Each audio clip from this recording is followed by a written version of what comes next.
up, people?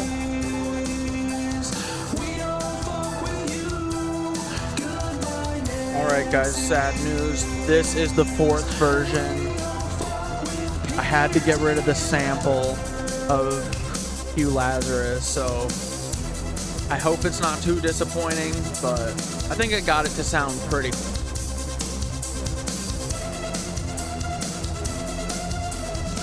If I get a copyright claim for this, we're throwing the song in the garbage.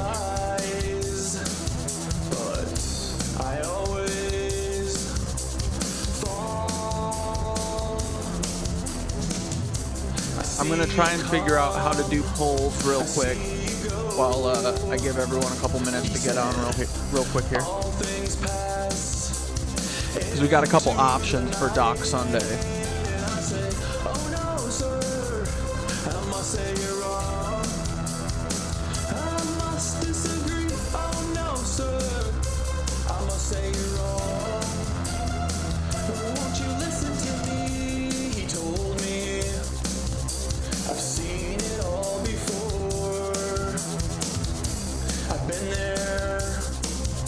I've seen my hopes and dreams are lying on the ground. I've seen the sky just begin to fall. He said, all things. Did you guys see that Tesla video I did? That shit is bananas. I'm gonna hit this ad now so that it leaves us alone for an hour. Yeah, I'm gonna hit it now so it leaves us alone.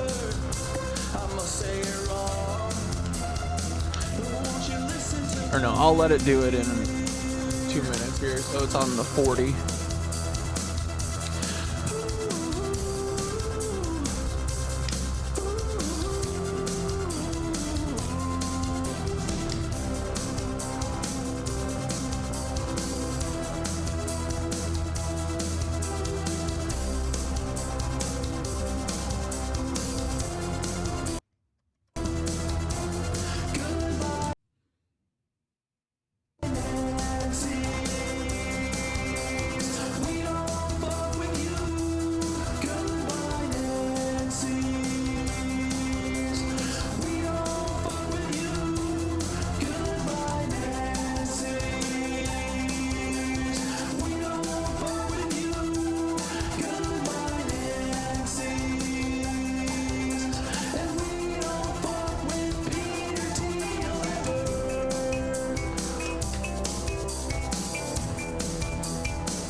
Has this been stuck in your head? I'm sorry.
What the frick? I see I have manage poll, but I don't have create poll. Oh, create new poll. Yeah.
Do you guys see the poll? Oh, hell yes. Okay, I'm gonna show you the options in a minute.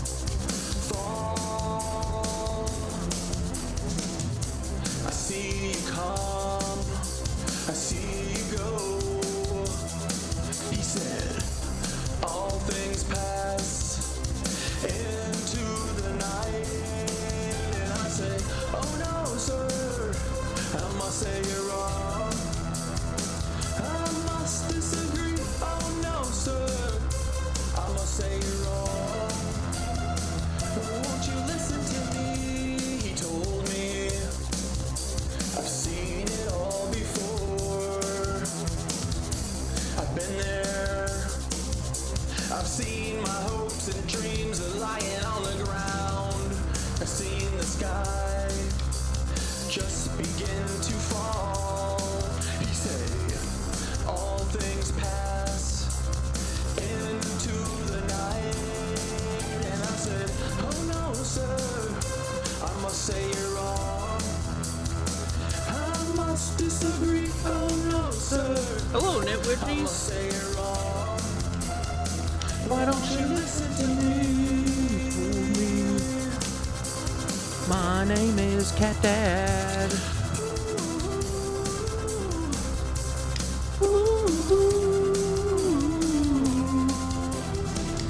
What's up, my little nitwitches? How's your weekend? It's almost over, baby. But it's Sunday scaries. We got them Sunday scaries. It's gonna be okay. We're gonna be so scary. No, we're gonna be hairy. Like kitties.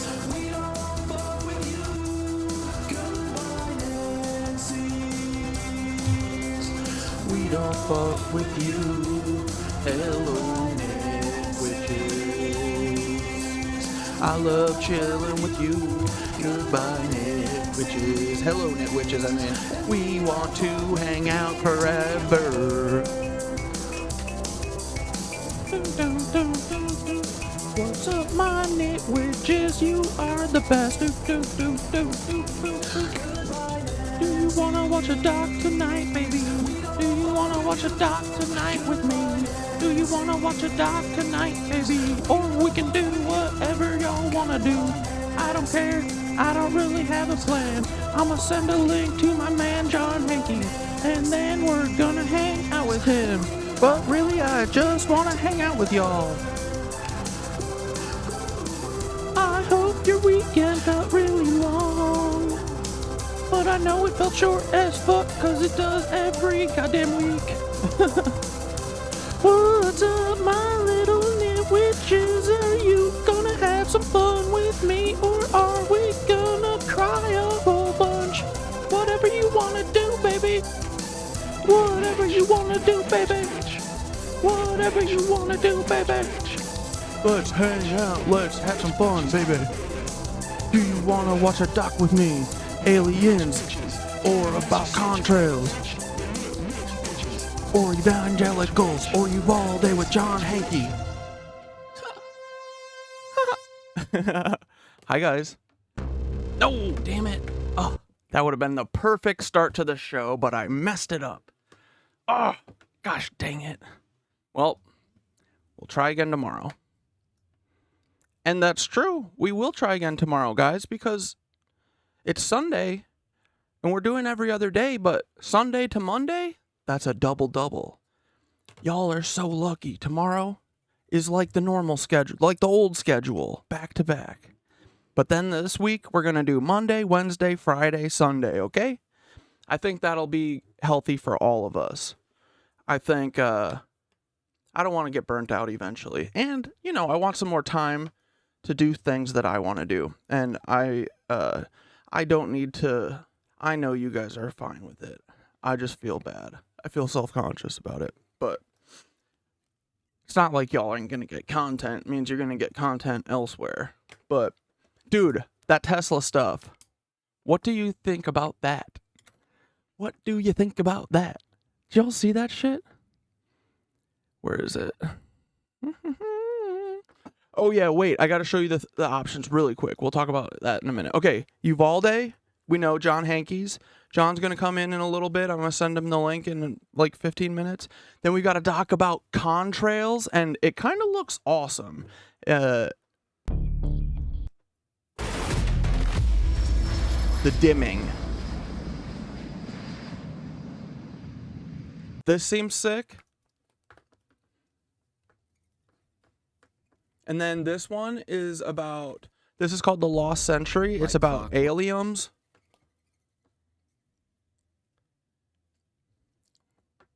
Or no, is this about, this says climate change. How 0-point energy has been kept from humanity for 100 years. Okay, so maybe it's about aliens and free energy. That sounds fun. And then this one is 2 Al Jazeera docs called How Evangelicals Influence Policy in the Middle East. And it's about evangelicals bringing on Armageddon, basically. Okay? So all of you select whichever one you want to choose. Oh, you already are. Hell yeah. All right. I'm liking this. Uvalde. And we're going to watch these eventually anyway, but I think Uvalde is probably the right option. Or at least let's start with that, and then I'll send John the link, right? Let's watch 20 minutes of it, and I'll send John the link. And then we'll hang out, right? Does that make sense? And then we'll watch these other docs later this week, or pieces of it, you know? But, hell yeah, bros. We know how to do polls now? Saturday Night Live. Y'all are cooked. We know how to do polls over here. Dudes, okay, this freaking letter from Tesla, or from this Tesla club guy. Oh my god. Why the fuck? Someone said in my comments, he fed himself to the wolves, and it's true. This dude, I haven't gotten a chance to look any more than what I've said in the videos and stuff. I wish that I had 6 hours to look into this, but I haven't today, and I want to. But this stuff with... Dude, I swear to God, this is what I did. You know how many of these I've downloaded? Like, these FOIA requests, you know... what's it called? You know, just all these, like, CIA reading room docs. I download hundreds of them, dude, and most of the time, they're a bust. Most of the time, they're like, I can't read this. What the fuck is this for? This isn't even the person I was looking for. I opened this doc, bro, and I did this. Just flicked. And one flick took me to this big the black screen, and I was like, whoa. Ooh, I was like, oh, cool. They do the inverted, like, photo scans, right? Yeah. And I was like, oh, this is cool. I like how this letter's inverted. And then I was like, wait, did that say fucking George Scherf? I said, what the hell? I mean, come on, guys. If you type George Scherf, you don't find anything. I downloaded this. There's 3 Tesla docs. They're each 200 pages. And I've looked at 6 of the pages so far. Bro, I mean, so this guy, Leland Anderson, he started the Tesla Society like 10 years or 12 years after Tesla died.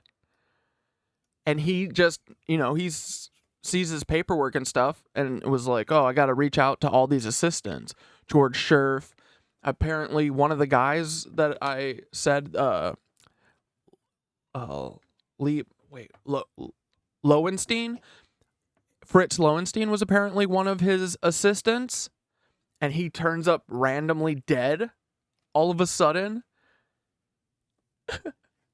And this guy writes about it in the letter to George Bush, who he doesn't know is the killer. Dude, yeah, it is Animal Farm as fuck. Dude, like, I'm not nuts here. Also, I'm not like overselling this, right? This is crazy. The only place I've ever seen George Scherf before is this book. And, you know, I mean, we love this book, right? This is our Bible. We hold this in high, high, high regard. But we do know that this is a vengeful home DIY project, right? Like, this man sits in his house. He has a bone to pick, and he hasn't found TikTok. So he does this, and I love him because we're the same person, you know? But color me surprised when I fucking see his name again in a CIA document at random. Boys, we are believing in fate. We are believing in destiny at this point. We know our mission on this earth is to... This ends with me collecting Peter Thiel's and George W.'s head with a katana in the streets. It's a joke. FBI, chill, chill, chill. But if Peter Thiel is feeling froggy, just leap, buddy. We'll do it. I've got my Cutco knives and everything. That's all I need. Never gonna break. Full tang blade. Ooh, all the way through that handle. I forget what you say too with the flush like rivets. Yeah. I was a Cutco salesman. Get over it. How do you think I created this cult? I was in the Cutco cult. Duh. I'm the new Joseph Smith. Look at me. I watched my uncle's cult and I said, hey, I could do that better and have more fun. And then look, he imagined polygamy and, I don't know, stealing everyone's soul and 10% tithing mandatory. Look at all those things he created. So, whatever, guys. But anyway, this is straight up crazy, right? He's talking about the freaking death ray in here. Look at that. He's like, oh, a lot of people think that Tesla was killed because of the death ray stuff, but, you know, a lot of us just think that that's kind of like drummed up by journalists. No, buddy. You're telling the guy who killed Tesla right now for his death ray that the death ray is goofy. Dude, this guy, I think, died in 2014, and I am so upset that I have not been on this, like... Dude, I would do anything to interview this man and be like, do you know that you were giving information to the guy who killed Tesla? Dude, this is so crazy. I truly, at this point, I am put on this earth to take out and expose George H.W. Bush. That's my main purpose in this realm. So, anyway. Dude, I don't fucking know. This is too crazy. But anyway, happy hunting. So if anyone looks through any of those three, I'll put them in the Discord too. The PDFs. And you guys can have some fun looking through stuff too. But let's start John's doc. Let's watch a little bit of it and then I'll send him the link. Okay? Welcome. Thanks for coming on this Sunday, guys. Let's have a little fun. I'm gonna read through the comments too.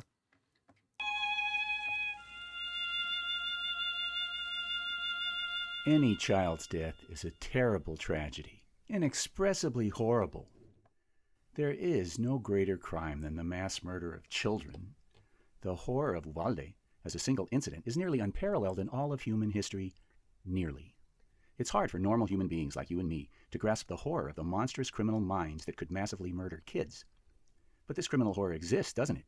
Well, we're going to try to get at the root, to expose some of the root of this criminal horror, because this is only the tiniest part of the picture. This is a much bigger picture.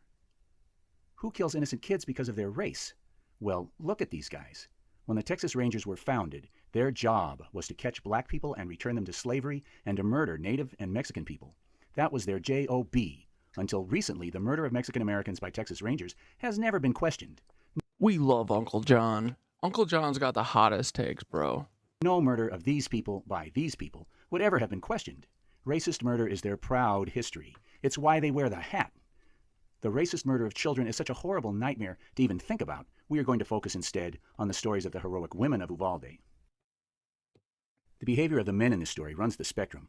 Dude, we love Uncle John. Right? He gets it. He understands it. from simply disgusting to darkly and overtly criminal. That same teacher walks back to the exit door, and door remains propped open. The actions of the women of Uvalde, on the other hand, are inspiring, stellar. The day after the shooting, the first words out of Governor Abbott's mouth were lies. Law enforcement officials did what they do. They showed amazing courage by running toward gunfire for the single purpose of trying to save lives. The gunman fled. We made the right choice, boys. Dude, John's editing is impeccable. He is immaculate. I can't wait till the episode when we get Cat Williams and fucking John Hankey on at the same time.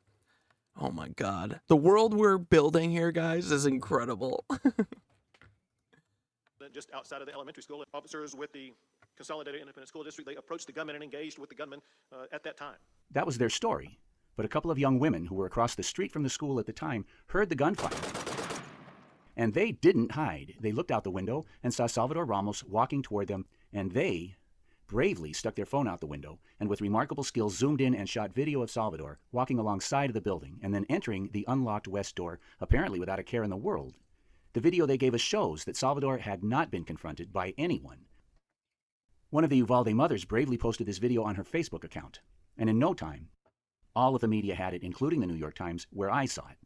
When this video surfaced, the cops had already admitted that they were present for this entire long walk, and that they had watched it, including Salvador shooting into the building. And this video shattered the lie that any cop ever confronted Salvador in any way.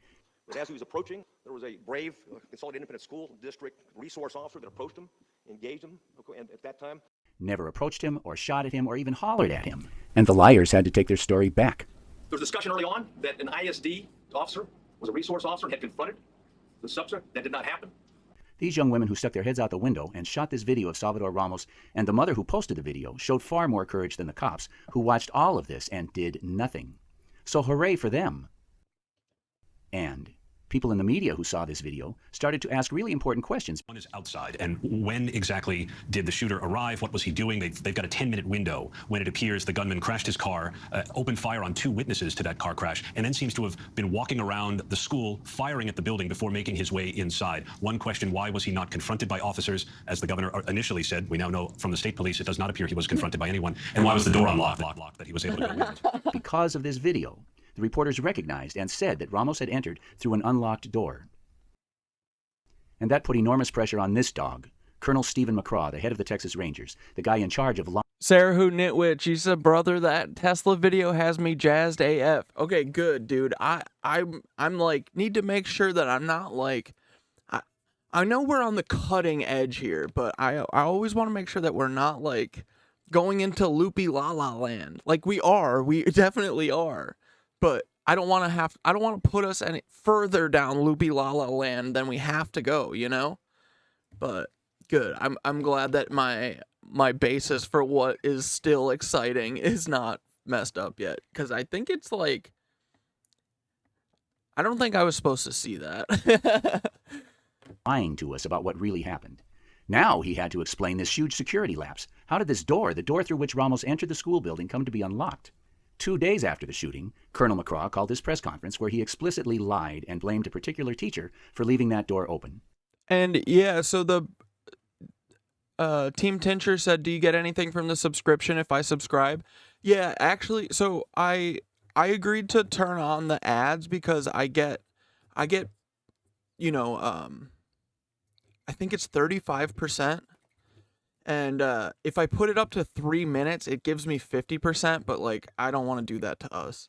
And then the best way though, like the most amount from the best way to support in Twitch is the subscribe. It's I don't think I get all of it, but I'm going to look into what the percentage is, but I do get a big part of it, at over 50%, I think.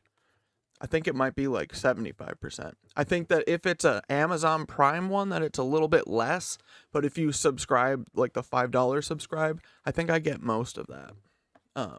Just to answer your question. But don't feel obligated, guys. I'm trying to like time the commercials or the ads so that you don't miss anything. And obviously if I miss it, just let me know and I'll go back, cuz I don't want you guys to have to go to ads either.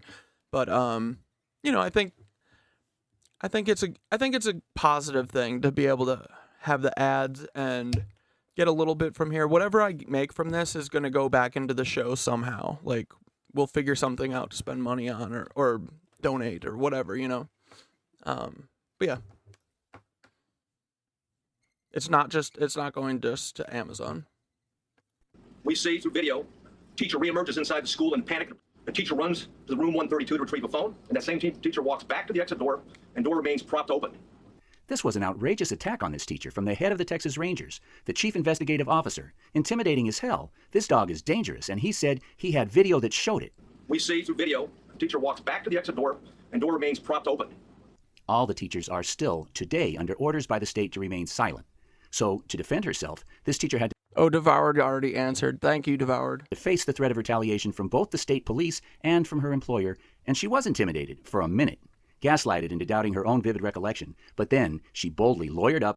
They're supposed to be locked. She expected it was locked. She thought it was locked, right? Because that's why she slammed the door. And with the lawyer at her back, Amelia forced the state to admit that Colonel McCraw lied, and that the video showed that she had, in fact, closed the door. How could this dog, Colonel McCraw, think he could get away with such a slanderous lie? He must have spent his entire life abusing women and people of color this way, in the tradition of the Texas Rangers. In 1918, the Rangers slaughtered 15 men and boys of Mexican descent in the tiny village of Porvenir, 100 miles from Uvalde, and it took 100 years for the lie that the Texas Rangers told in 1918 to be exposed. Well, welcome to 2022, bitch. Amelia waited 1 day before exposing this lie. This is huge. The door wasn't accidentally left open. It was deliberately unlocked. This senator explains for us how it takes a special tool that teachers don't even have to unlock that door. There's a little bitty hole to the very far end of that, and it's a hex key. Yes, sir. And that you literally can turn that to where it will not lock as it's closed, or you can turn it and it will lock automatically. Yes, sir. So someone consciously had made a decision that it was okay to have that as a non-locking door that day, correct? Yes, sir. And then this senator asks Colonel Lying McDog the life and death question. Do we know who that person is? No, sir, we don't know that. There were cameras everywhere. If Colonel McDog doesn't know, it's because he doesn't want to know who unlocked this door. Let me emphasize. Yes, sir. So someone consciously had made a decision that it was okay to have that as a non-locking door that day, correct? Yes, sir. There is someone out there who had this special key and who deliberately unlocked that door and who was therefore an accomplice to Salvador in one of the worst crimes in U.S. history. And this dog was an accomplice to this accomplice, trying to protect this monster by blaming his crime on Amelia. But she kicked the shit out of him. Out of both of them, in fact. So, hooray for her. Yay! These bastards were left then, looking terrible. Not only had they been completely burned for lying about the most important question of how the door to the building got unlocked, now they were getting burned for not finding out who unlocked it. At least 2 other doors were also found to have been unlocked that day. Doors that were never supposed to be unlocked. These idiots had tried and failed miserably to... Do you see, guys, how it's like, when you look into this shit, it's like the basics are even fucked up. You're like... Schools lock all their doors every day. Oh, but just this day, nope. They didn't. They unlocked them all. They forgot. blame Amelia. So, in another attempt to protect the fucker who actually did unlock all those doors, Colonel McDog now made up the story that the door to the classroom wasn't unlocked. Now, he says, it was broken. We had a locksmith inspect the lock and the strike plate. The lock was functional. The strike plate was not. It may be locked, but it's not secure. You can just open it. But see, if it wasn't the fault of some monster who unlocked the classroom door because the lock just wasn't working, then the natural question is... So there was never a request to have a lock fixed? Right? The responsible people at the school, like the principal, obviously failed to have this broken door repaired. And, of course, Colonel McDog lied about that. There was evidence that the requests were made about that lock based on reports that we found of submissions to have it fixed. And was that request made like days before the shooting or weeks or months? I think I can't say. I'd have to go back and get the exact timeline. I don't have that right now. Chairman, I'll get that back to you in the committee, exactly what days that were requested that they would be fixed. So the principal ignored the threats to keep silent and came out swinging. Gutierrez disputes that account. What I know for a fact is that the door to room 111 did in fact lock. It did. The teacher has to use the key to it. Dude, this is great, John. This is great. Like, John's like on Facebook finding shit about these people. This is awesome. Enter. So somehow the report says that it was likely unlocked. So somehow it could have been unlocked on that day. It's possible. She published a letter calling Colonel McDoug a liar. The door lock was functional. The custodial staff checked it every night. The teacher checked it every day and every night. And the police also checked all the doors regularly and documented broken doors. And, the principal says, Colonel McDoug is lying about there being work orders. And the state report backs her up.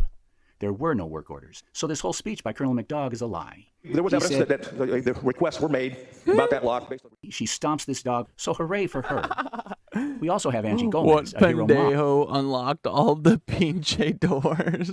who drove past hundreds of police, all parked in safety, far from the shooting. Dude, this mom was badass. That my car was closer to the school than where the snipers and everybody that was laying on the ground were. She charged in, fought her way past the So I police, start yelling and I'm being cooperative and I'm like, well, y'all aren't doing what are y'all doing? Y'all ain't doing I don't need you to protect me. Get away from me. I don't need your protection. If anything, I need you to go in there with me to go protect my kids. grabbed her kids, and raced out. Dude. When the news people wanted to hear her story, she made them come to her job, showing off that she's a proud farm worker. Dude, I love her.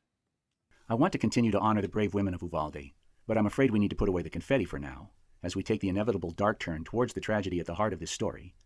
Salvador Ramos shot his grandmother in the cheek and then left the house and stole her truck. According to the neighbors, Doña Ceci followed her grandson Salvador out of the house, calling for the neighbors to call the police. She'd been shot in the face, and yet she followed the young man who had just shot her outside, out the door, trying to stop him and defying the obvious threat that he would shoot her again. For his sake, she wanted to stop him. God damn. Compare that to the heroism of the cops in the hallway, who ran like hell when they got shot at, or to the cops who say they were here. Don't ask me why they weren't here or here, responding to a school shooting, and who say they heard the shots and watched Salvador as he first fired 22 rounds into room 102 from the outside, and they continued to watch as he walked. This 42 yards, with nothing but brick in the background. 42 yards if you walk fast, that will take you 42 seconds. And they watched him while he entered the school and started killing kids.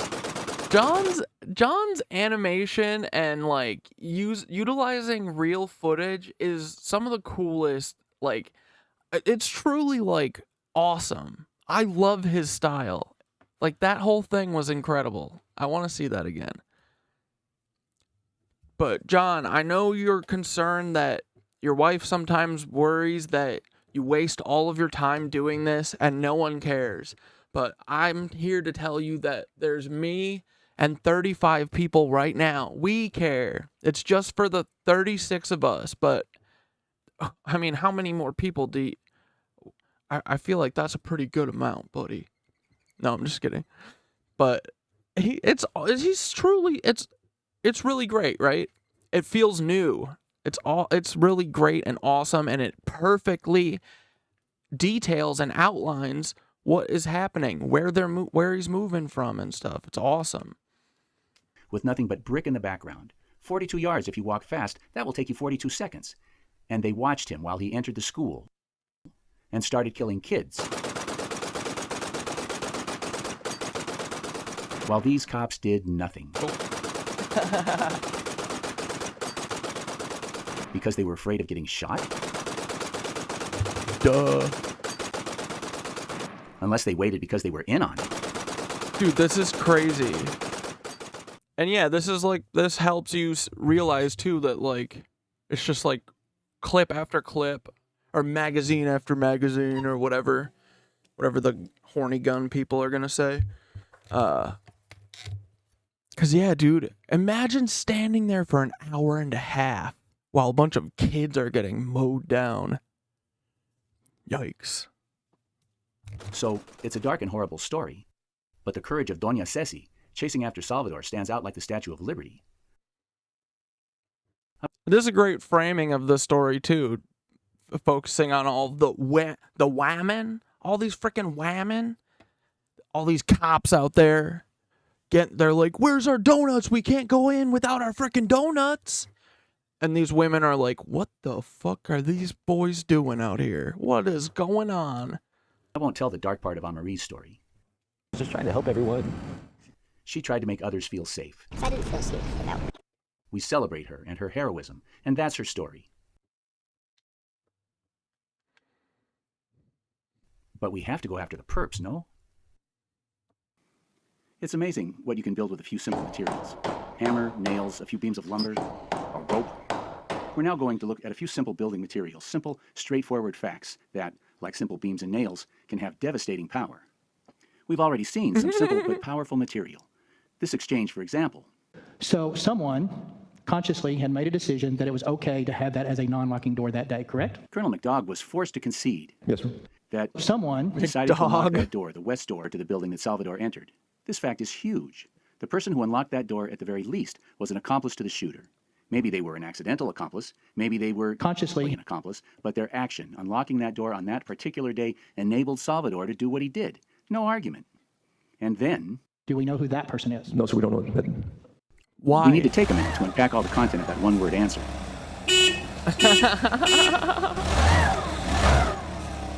Dude. McDoug has nothing more important to investigate than the answer to this question. The shooter is dead. McDoug didn't have to prepare a legal case against him. By the time Colonel McDoug is being asked this question, he has had 30 days to investigate, to watch all the videos, from all the cameras, all... Dave Lundy, yeah, we are going to find that connection between that address and George Scherf in the bushes. 149 Secord Road, Westchester, New Rochelle, New York. I will never forget that, and I will figure out what's popping off. I found some phone numbers. I'm gonna call them. Someone has lived there for almost 50 years. I'm going to get to the bottom of this. I swear to God, I'll dissolve America myself if no one else will do it, I will do it. Okay? Okay? So, George W. Bush, you better pack up your easels, your paints, all your little paint brushes. You know, the ones that you would use to do nice paintings for your friend Jeffrey Epstein. Yeah, pack those up because you're going to have to go back to Frankfurt, buddy, okay? Okay? Mr. W. Bush, you're going to have to go back to your home. Yes, you need to move to Frankfurt. Former President George W. Bush, you have to get out of here. You have to leave. Take your ugly paintings with you. All over the school. McDoug knows that... Do we know who that person is? ...is the central question, because it was the first question he chose to address at his press conference 2 days after the shooting. And that same teacher walks back to the exit door, and door remains propped open. If you're a career professional investigator like Colonel McDoug, you know that you can't give a one-word answer to the most important question anyone is ever going to ask you in your career. No, sir, we don't know. Is not sufficient. It's completely unprofessional. A professional answer to that question will tell us what steps McDoug took to find out the answer to the most important question. Who did he talk to? What did they say? And the senators all know that there were cameras everywhere recording everything. McDoug has to explain to us, how is it that there are not 20 cameras that show who this one person is who unlocked this door? How is that possible that we don't see the perp on one camera? Colonel McDoug is the chief investigative officer. In response to that question, he has to tell us about his investigation, his efforts to find out. And instead, we get... No, sir, we don't know. Now, if you're paying attention, even before he gives this self-incriminating answer, you're already suspicious as hell about this dog. When he lied and said... And that same teacher walks back to the exit door, and door remains propped open. What was he doing? What was he trying to accomplish besides protecting this person? When he lied and said... The requests were made about that lock based on reports that we found of submissions to have it fixed. What did he think he was doing? I mean, besides protecting this person. And again, there were cameras everywhere. So you have to be an idiot, no, to believe him when he says he doesn't know who unlocked this door. No, sir, we don't know. Amen. He's lying, again, obviously, to protect the same person, again, obviously. But so he's willing to completely jeopardize his career, to risk prison to protect this person. You see what I mean? Why? How can we account for this? McDoug, it seems, it appears, is under the control. He's also on the leash of this person. No? Now, I don't know about you, but it seems to me that we already have enough material to build a scaffold to hang this guy. But now, multiply that pile of material times 4. As we saw earlier, on a campus where every single door was supposed to be locked all the time. The official report of the state of Texas... Dude, have you ever gone to a fucking school ever? Like, anyone ever, like, picked up their siblings or, like, their kid or whatever? There is never a fucking door that is open at any school, ever. Ever. Dude, you're a student there, and most of the time you can't get in the frickin' school. But, hey, Today, God was looking out for our boy, apparently. What the fuck? Like, do you guys see what I mean? You look into anything that the FBI has touched or the police have touched, and it is all like this. We're not even, dude, we're like a quarter of the way, not even. We're 5 minutes into this, and it's already like, okay, the FBI did it. Like, dude, of course the FBI did it. They always do it. Texas House of Representatives says that at least 4 of these doors were mysteriously and completely inexplicably unlocked. Oh, so it wasn't one door was open. All of them were. That's never happened in history. Not for the last 30 years. There's no school with all 4 doors open, ever. And the colonel should have been asked about each and every one of those doors. Someone unlocked that west door that the shooter entered, correct? Yes, sir. Do we know who that person is? No, sir, we don't know that. And do we know who unlocked the door to room 111? Like, how do we accept this? I mean, we don't, but, like, everyone's just like, hey, they're trying their best, guys. Classroom where the shooter entered and killed every single child? Do we know who that person is? No, sir, we don't know that. Colonel, the House report says the east and south doors to the building are never supposed to be unlocked, but someone unlocked them. Do we know who that person is? No, sir, we don't know that. Of course, again, with all those cameras, he has to be lying. How is it that McDogg hasn't been fired after telling all these lies? And that same teacher walks back to the exit door, and door remains propped open. Especially that one. Abbott claimed he's livid about McCraw lying to us. I was misled. I am livid. He looks livid, doesn't he? Did you guys know that Greg Abbott is in a wheelchair because he was running in the forest and a tree fell on him?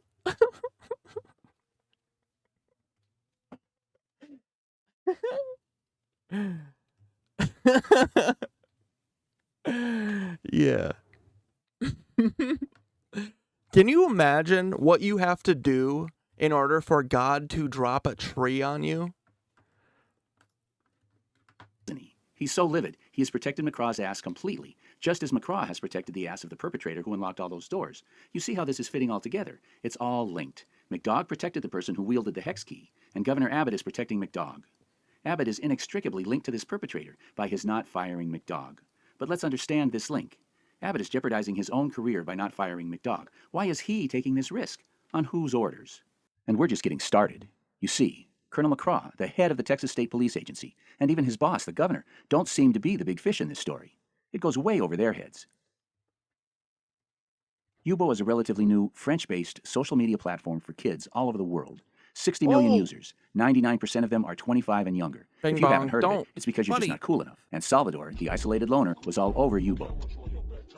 Yubo makes a big deal out of security. You see, Yubo knows that there are plenty of pedophiles out there, and the Yubo founders want to be worth billions, and to get there, they have to win the confidence of parents. If they want to be billionaires, they really do have to do their job of monitoring their platform and protecting kids effectively. CNN had great coverage of the fact that someone, using Salvador's account, threatened to shoot up schools on Yubo. Amanda Robbins, 19, told CNN that Salvador verbally threatened to break down her door and rape and murder her. She said she witnessed Ramos threaten other girls with similar acts of sexual assault and violence, and she reported him to Yubo several times, but continued to see him in live streams. Hannah, an 18-year-old Yubo user, told CNN that she reported Ramos to Yubo after he threatened to shoot up her school and rape and kill her and her mother. She says Ramos was allowed back on the platform after a temporary ban. A Yubo user in Greece told ABC News that regardless of how many times he was reported, he would still come back. I want to make 2 points. First, threats of rape and mass murder are outrageous. For doing the things described, Salvador should have been banned immediately and permanently. Second, please note, all these witnesses said Salvador was suspended, but then, somehow, someone intervened to restore his account. Now, I know you're not going to believe this, but 20 days after this CNN article, with all this explicit detail, Colonel McDogg lied to the Senate about this. He communicated extensively on several different social media platforms with individuals. There were several messages. He certainly took on the persona of a school shooter, but yet it didn't get reported. If we'd have known, could we have done something? And the answer is almost overwhelmingly yes. But, as CNN reported in detail, these kids did do what they were supposed to do. They complained to the Yubo watchdogs. Let's remind ourselves that this is a post-9/11 world we live in. Huge intelligence agencies with huge budgets monitor the internet like crazy. And part of that monitor... Do you see our favorite Building 7?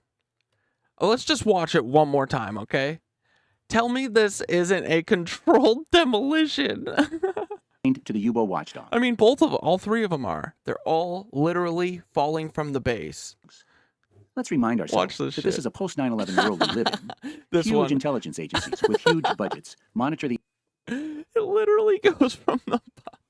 I can't deal with these frickin'... I didn't see that article or the video that Miss Gnomers was talking about. And she said that apparently Congress is like passing a bill or something where you can't question the official narrative of 9/11, which is like, okay, well, bye, nice knowing y'all, because there's no way I'm ever going to comply with that. But man, it is funny. It is so funny when you finally see it though, and you like, when you get beyond the meme, when you break past the veil and get beyond the meme, and you realize that they literally demoed 3 giant buildings for Larry's insurance scheme, it really is baffling, you know? Anyway. The internet like crazy. And part of that monitoring campaign is that there are protocols in place that require UBO to notify law enforcement. Tracy Walder is a former CIA and FBI special agent and current law professor with expertise and major experience in this area. We see this a lot on 8chan, 4chan, Yubo, Twitter, really everything you can imagine. And the appropriate response would be is that social media site would notify law enforcement, be that local law enforcement, state law enforcement, federal law enforcement, and then that law enforcement agency would go and follow up. I actually did several of those several times when I was a special agent at the FBI. So that would be the proper protocol in that situation. You think? Duh. Because troubled kids shooting up real schools is not an imaginary threat. But somehow, Salvador's Yubo account was repeatedly reinstated, and somehow, Yubo failed to... Which CIA handler of his kept reinstating his accounts? Like, we know the amount of suppression on these stupid apps at this point now, so it's like, okay, well, just figure out who checked reinstate his account. I mean, it was probably him. Phil, it's most important. No, he's not the handler. Someone's handling him. An obligation to notify the FBI. And somehow, this failure has not even been acknowledged, much less investigated by the police agencies. Somehow, Yubo didn't follow this most basic protocol in this most extreme case, and they did so with no repercussions. People who run... Dude, is Yubo a CIA app? Probably. I mean, everything is. On a social media platform explicitly aimed at kids are supposed to suffer serious consequences for making such massive, repeated screw-ups, unless they are also somehow being protected. And of course, Colonel McDowell wants you to know that there's nothing to see here. It didn't get reported. So now he's protecting Yubo? But on whose orders? This is a big deal. Yubo, this French social media platform, protected Salvador from banishment, repeatedly and inexplicably, and Colonel McDowell, on orders from some much bigger fish than he is protecting Yubo. The monster holding the other end of this leash is so big that we can't even see who it is. But you know, ABC News reported that Colonel McDowell had lied when he said, "It didn't get reported." And I got all the rest of this from CNN. You think they don't know what we know? Well, think again, and trust me, you ain't seen nothing yet. Some of the questions that we have already received, and one of those is going around now that in fact, the subject had been one of the 2 arrested by the Texas Rangers and the local police back in 2018. That's not the case. He was not one of the individuals. The 2 juveniles were charged with attempted or conspiracy to commit capital murder. That was not the subject. Questions? It's going to take a minute to unpack the huge lie you just heard. First of all, what the hell is he talking about? In late April of 2018, a couple of stupid kids, 13 and 14, were talking to each other about shooting up their school in 4 years. One of them was walking around school so obviously upset that the teacher noticed and asked the kid, "What's wrong?" And the kid started talking. The professional judgment was made that these were just a couple of stupid kids saying stupid stuff, so they were arrested but almost immediately released. Colonel McDowell wants us to believe that was not the subject. That is, he needs us to believe that it was not Salvador who was arrested in 2018. Questions? Okay. It is at least interesting to note that the Daily Mail didn't believe Colonel McDowell. After his speech, they wrote, "It is unclear how Ramos, as a freshly turned 18-year-old, was able to legally buy 2 AR-15s and hundreds of rounds of ammunition just days from the date authorities knew he had planned to shoot up a school." Oh, no. So that's what we're talking about. Those are the issues. Was this Salvador? His CIA handler gave him his gun. Or who was arrested 4 years ago for planning to do what he did 4 years later. And if he was arrested, how was he able to buy the weapons he used? The Daily Mail also accurately... Dude, this is crazy. He was 13 years old, threatened to do this, and then did it a couple years later after he bought 2 AR-15s for himself. We definitely do not need any... We shouldn't change anything about gun ownership, guys. I think everyone who threatens to kill elementary schools and shoot all the kids there, why wouldn't they be allowed to have an AR-15? Like, even just that, it's like, dude, we know you guys just like these at this point. Why do we even still listen to them at all, ever? What is it going to take? I think it'll take everyone, like, there's nothing that will get people to wake up.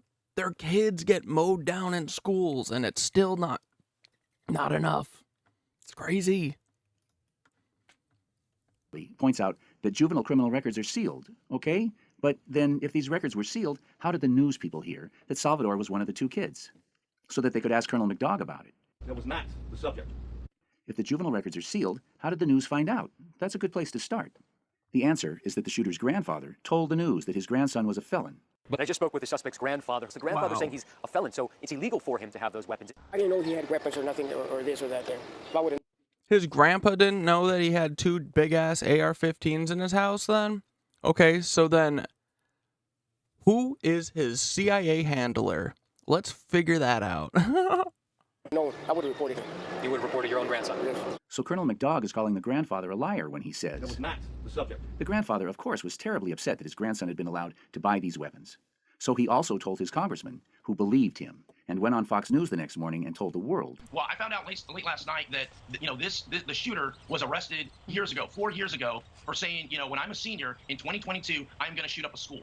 But if law enforcement, identified him 4 years ago as a threat, we need to figure out how he got removed from that. The reason that this is a huge deal is that if a juvenile has a record, even though it's, quote, sealed, it is still accessible if the feds do their job and put it into the National Background Data Check. Yes, sir. God damn. Is that a cop? Oh, wait, is that a lawyer that's talking shit about the feds? All right. That is, this guy is supposed... There's one lawyer, we don't trust him, but there's one lawyer that might have a chance of making it after the revolution, you know? We don't like lawyers, usually. Supposed to give this information about a juvenile felony to the ATF.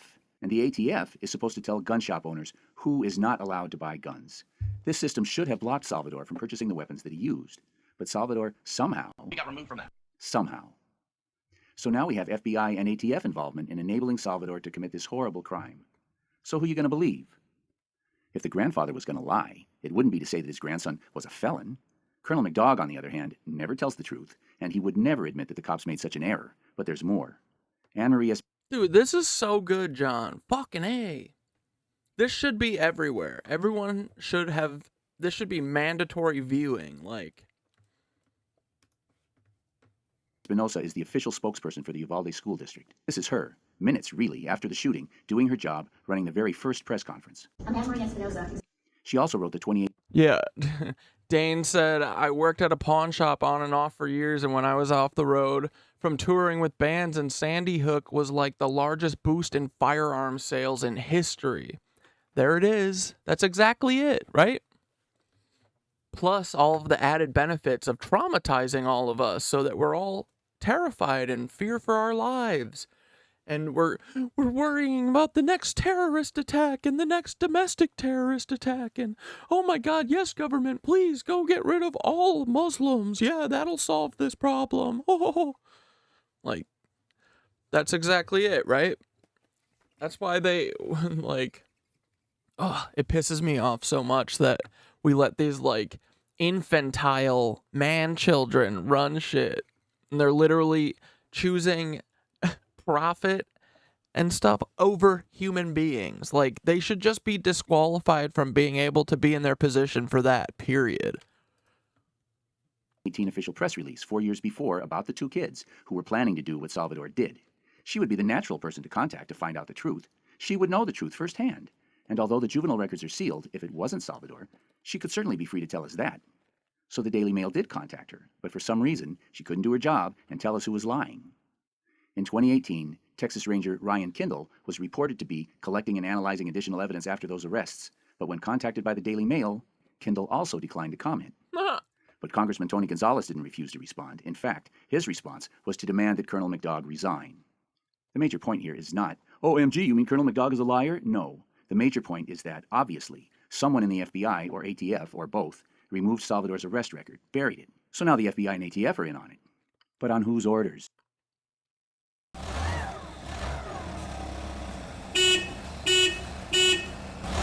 Get It's him, getting John. ridiculous, I know. Too much material. I love John's scenes that he builds, that he always goes back to. John is a king. What you gonna do? I'm gonna send him the link. He also began buying things.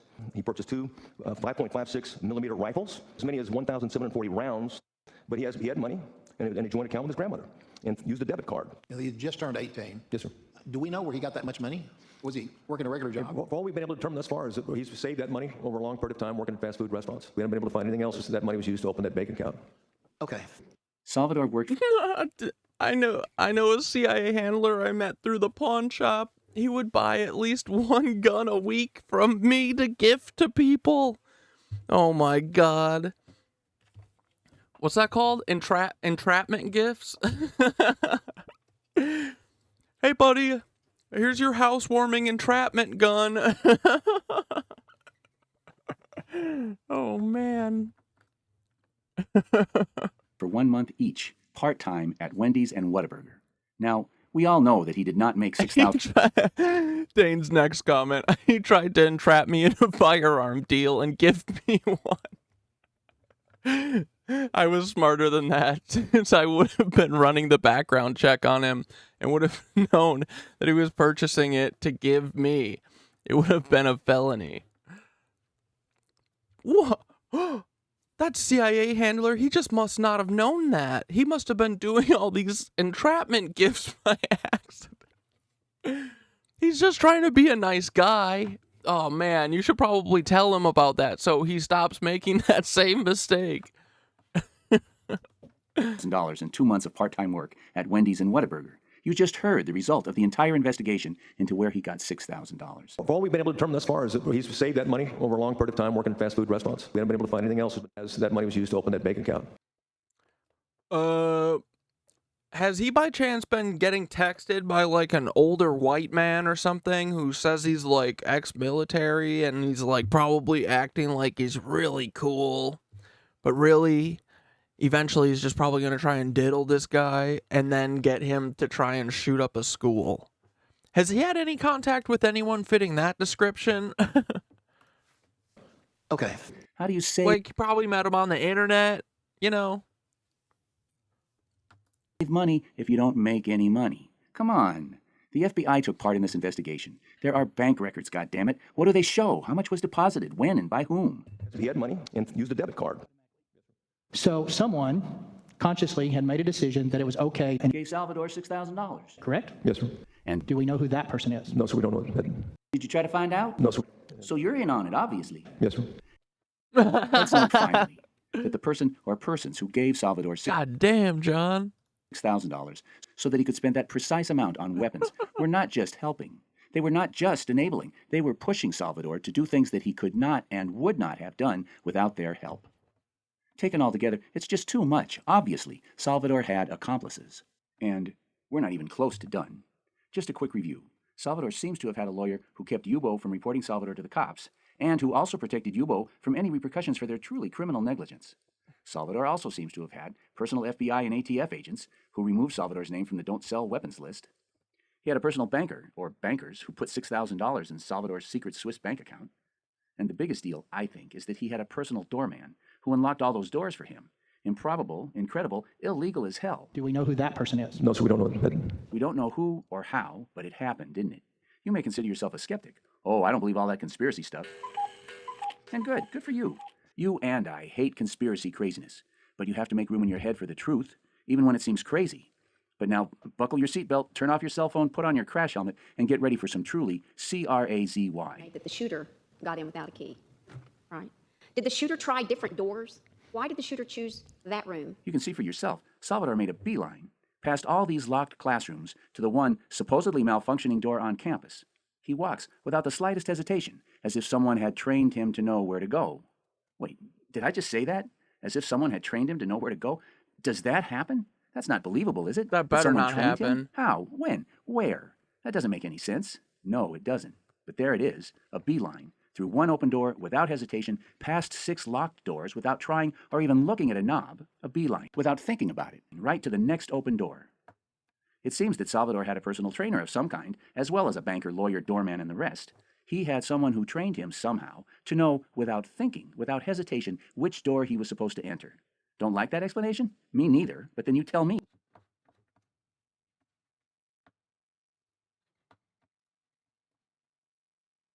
Why didn't he? Try different doors. Why did the shooter choose that room? I don't like hearing myself say it, but it certainly fits the pattern. Sorry, 1 second. The stream's going to be choppy for a sec, I think.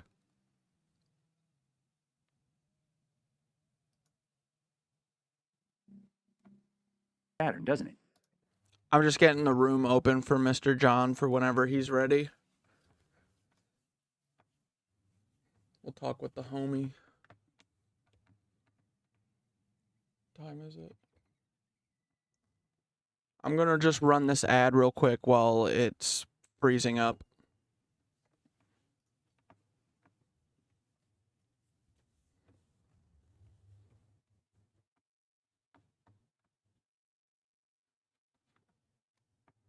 Entrapment gifts by accident. LMAO. Hell yeah, dude. Whoopsie, here's your entrapment gun. Oh, man. He's probably watching this. Hi, Howard. Yeah, dude. Remember a couple days ago when I started going off about the feds and how dumb they are and how they all need to quit their jobs and trying to have like a personal moment with them? And then like 15 people left the room. I don't remember if I couldn't tell if it's because I accidentally kicked everyone because I accidentally disconnected the stream, or if it's because I was saying, hey, feds, you know what you should do? You should get a real job. Not one where you sit on the internet and stoke tensions and start fights with people and try and break up groups that are having a lot of fun and doing a lot of cool things and talking about fun things, you know? Instead of doing that where you like worm your way in and pretend to be a person that you're not, you know, like a leftist or like one of our friends, instead of doing that and then faking and pretending to be someone else and then lying to us and trying to break our group up, you should just be nice and you should quit your stupid Fed job. You should stop working for Kroll Associates. Okay? But this is just my plea to your humanity. We're going to do one of these every stream, and I swear to God, if one of you ever wants to come and tell on the CIA and the FBI, I would fucking love that. We will give you an Officer Smallwood shirt. Remember, that is the deal. I swear to God, if you whistleblow on the CIA and the FBI and you talk about all their trafficking rings and how Miranda Sings and Philip DeFranco and all these people fit in, I mean, I think I know, but if you want to like illuminate me and confirm everything for me, hello alphabet agencies. The first one gets an Officer Smallwood shirt, okay? So that is a deal of a lifetime. I don't know who could pass that up. Why has no one taken me up on this offer yet? But your loss. Anyway, back to the show.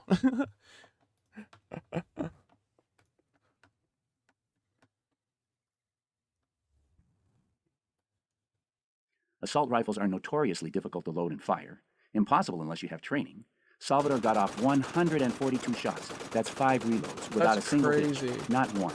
And he seems to have hit everything he aimed at squarely. So here's an obvious question. Investigators tell me part of their investigation is going to focus on how he managed to gain such proficiency in the use of those firearms. And one of the senators zeroed in on the colonel on this point. A question arose that ARs are not always easy to handle, especially knowing how to load them and changing clips and so forth. In all your interviews, do you know if he had been practicing his shooting since he purchased the gun, and had he been training on how to do rapid fires and so forth. Have y'all discovered anything in your interviews about that? He was not trained. He hadn't had a lot of practice with it. So regardless of what he was doing in his room, it wasn't, he wasn't on a field or a range or something like that in terms of perfecting his skills. Thank you. For clarity, let me rephrase this exchange just a little.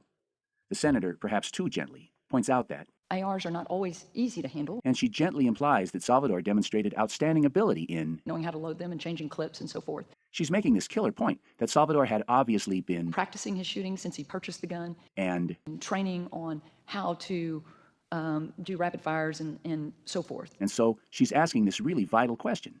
Have y'all discovered anything in your interviews about that? About who helped him get this practice and training. If the colonel were smarter, he would have just acknowledged, yes, Salvador clearly had training, and then, as usual, said, no, so we don't know where or when or with whom he got this training. He wasn't on a field or a range or something like that. The colonel can't possibly know for certain that Salvador had no training, so why would he tell this stupidly obvious lie? Well, let's note that the colonel doesn't just lie for fun. Whenever the colonel lies, he's doing it to cover Because some important. Because who gives a fuck, right? They say, who the fuck do I have to answer to? I answer to my CIA handler. That's it. Chain of command, baby. It goes all the way up to Peter Thiel. Insanely incriminating fact. So it's a very safe bet that the colonel does know that Salvador got trained, and he's telling this stupidly obvious lie that Salvador had. Well, I think it's mostly just that, Dave, it's mostly that he's like, he just bought these guns, you know? He didn't have guns before. He supposedly had never had training, right? But he just got those guns a couple days before this, so I think they're just saying, like, someone taught him how to move and shoot with the gun. Like, look at the way that he moves down the hallway. It kind of looks like someone taught him how to, like, you know, I don't know. I think she's just asking, like, who taught him how to use it. Had no training. And he's, how old was he? 20? Or was he 18? Fact that not only did Salvador have training, but that the colonel knows where and when, and most importantly, with whom. So, rather than claiming to know that Salvador had no training, the colonel should have just stuck to playing dumb. Do we know who unlocked all those doors? No, so we don't know that. Do we know why he wasn't reported to the police by the social media platforms? No, so we don't know that. Do we know why he wasn't blocked from buying weapons? No, so we don't know that. And now, do we know how he learned to be so proficient with that weapon? No, so we don't know that. So, Colonel, do we... Yeah, Bunny, they diddle them and turn them into school shooters. Yes. It's so fucked. But that really, literally is it.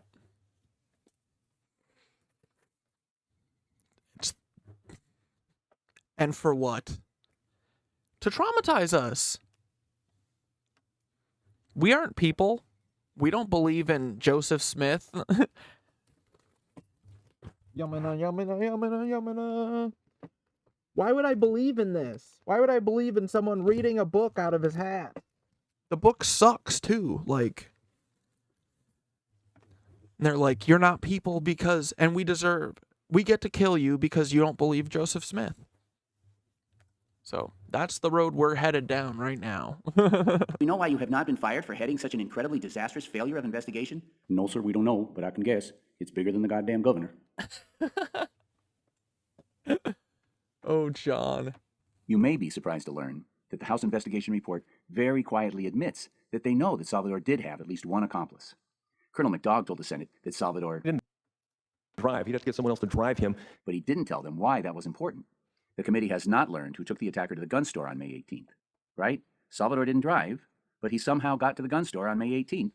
We don't know who drove him, and I guess we don't care, right, Colonel? No. But let's just acknowledge that Salvador's driver that day is another flesh and blood accomplice who fulfilled a vital role helping to push Salvador to commit his horrible crime. And no. Oh my God, it's literally always the same, bro. Isn't this exactly how... I mean, this is how OKC... There's like a mysterious other person that was involved, but shut up, don't ask questions. Don't ask about our CIA handler who pushed him to do this, using drugs and manipulation and money and probably diddling. Don't ask about that. So we don't know who that person is. He said he went in there, he killed all those kids, and then he was like, free Palestine, free Palestine, free Palestine. Oh, and And he had a big old sticker on the side of his gun, and it said "Free Palestine" on it. It said, "I'm doing this for Palestine because I am a white supremacist, but I also don't like the way America and Israel are treating the Palestinians." Dude, oh my God. We have video footage of every single thing. Who opened the doors? I don't know, dude. Frick. I'm not sure. Like, once you say I'm not sure, like, this dude should not be anywhere near a police station. But let me guess, he still works there. Let me guess, he's the chief still. So, we have 7 accomplices so far, with rock-solid evidence on every one. Can we quit? Yet? No. And here's why. I feel like we know that they did it, that we can prove that. But do you feel like you know how they did it? We haven't proven that. We barely touched on why. And who's holding the ends of everybody's leash? So, maybe take a pee break, get another bag of popcorn, and let's go see what else there is to see. Hell Maybe yeah. we'll find something we can use. We never stop digging, John. We be digging. We dig, dig, dig, dig, dig, dig, dig, dig, dig. Dig through history. We dig, dig, dig, dig, dig, dig, dig, dig. We're coming for you, HW. You're a little German man who came and spied on Tesla. If you're in law enforcement, you don't get to assume just because you feel lazy that the shooter in a case like this one acted alone. Do you? Did I miss something? A memo from God, maybe? No, you don't. When he committed his crime, Salvador was just barely 18. What you call young and impressionable, right? Oh, is it still freaking out? Damn. Okay, let me close that.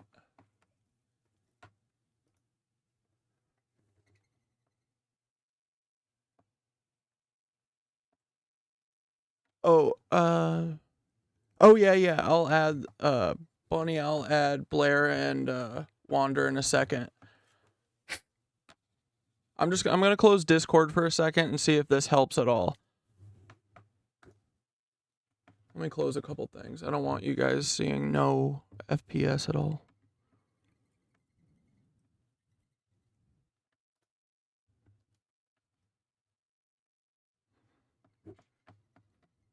Okay, this might help. We'll see.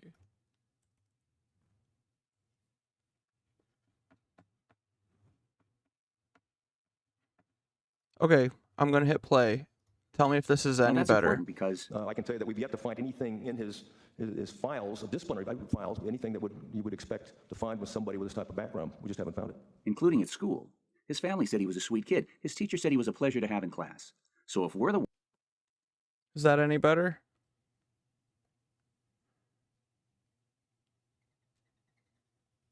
ones wearing the badges, we'd be obligated to ask, was the seemingly nice kid Salvador influenced, recruited by others to do what he did? Given his young age and complete lack of any record of even bad behavior. Not really, huh? Fuck. I think I gotta figure out a different way to get guests in. I don't think this video ninja thing is working. Because it just melts my machine. It probably is going to ramp up and be... It's probably going to be a lot better in a second. I just closed Video Ninja. I think I need to figure out how to get... I think I need to teach John how to get on Discord and have him and pull him in on a video on Discord, because that doesn't kill my computer the way that Video Ninja does. I'll think about it. I'm going to hit play on this for a minute. Natural and important question. In late 2021, he shared a video online that showed him driving around with someone he met on the internet.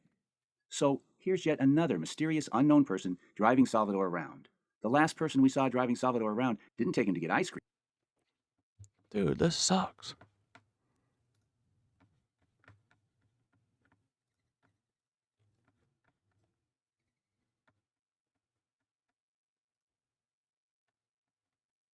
Is this better?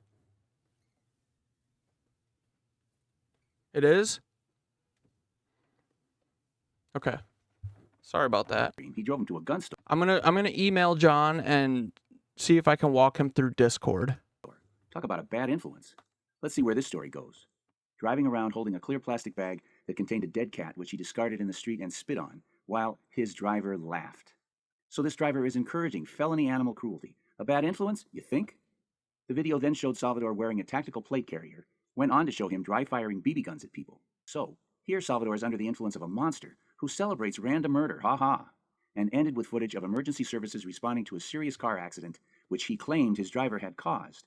Geez, another felony, 3 in this one video that this person pushed Salvador to participate in. Salvador was a minor at the time. Is accomplice even the right word for this guy? He's the driver. Salvador is literally along for the ride. This guy is a felonious corrupter of youth, but definitely not a person of interest, right, Colonel? No. But wait a second. We all know that everything everybody does on the internet is monitored. Google watches your every move. The cops know Salvador Googled sociopath. They know that Google then sold that information to a psychiatric service, who then sent Salvador an ad for their services. The cops know who this guy is, and they're protecting him. McDowell doesn't even acknowledge that this guy exists. So, knives out. Time to move in for the kill. They are protecting him because he's one of theirs. This was a large team effort. Because this guy is being protected, we know he was part of that team. Right, Colonel? Yes, sir. I don't know about you, but I just don't believe in coincidences in this case anymore. Now when I see something suspicious, I'm all, aha, gotcha, you bastards did that too. You'll see what I mean.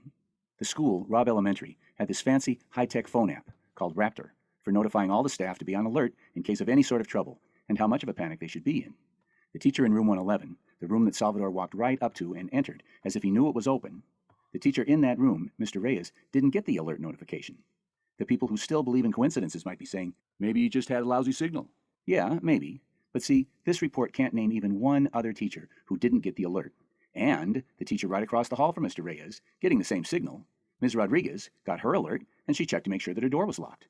And Ms. Garcia, the teacher next door to Mr. Reyes, in room 112, got her alert, and she checked to make sure that her door was locked. But Mr. Reyes, sitting behind the one classroom door that Salvador somehow knew was unlocked, did not get the alert. So he did not check to see if some monster had unlocked his door. And Salvador entered his classroom, shot Mr. Reyes twice in the chest, killed all of his students, and then Salvador used an internally connecting door to go to room 112 and kill both teachers, Ms. Garcia and Ms. Mireles, and most of the students. I don't believe in coincidences anymore. They did that.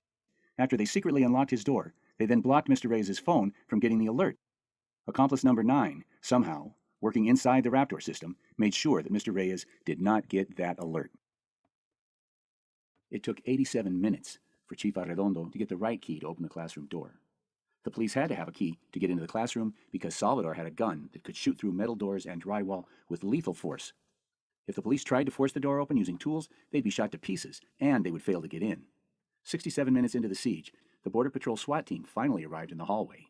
But the BORTAC commander also concluded, like Chief Arredondo, that it was impossible to get into the classroom without the key, and BORTAC then spent another 20 minutes standing around waiting for the key. Chief Arredondo had been calling for a key since he first arrived.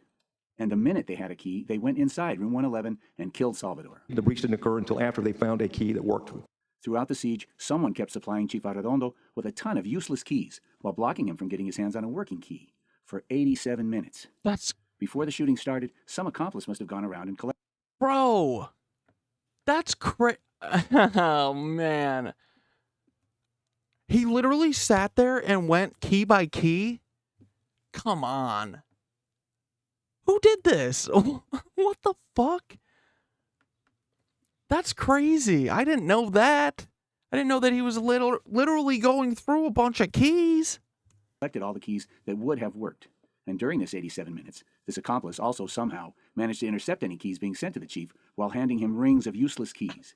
We don't know exactly how, but like everything else we've seen so far, it was done, wasn't it? But why? That's a solid question. The vast majority of the damage had been done in the first 2 or 3 minutes after Salvador entered the building. So why hide the keys? Why cause this outrageous 87-minute delay?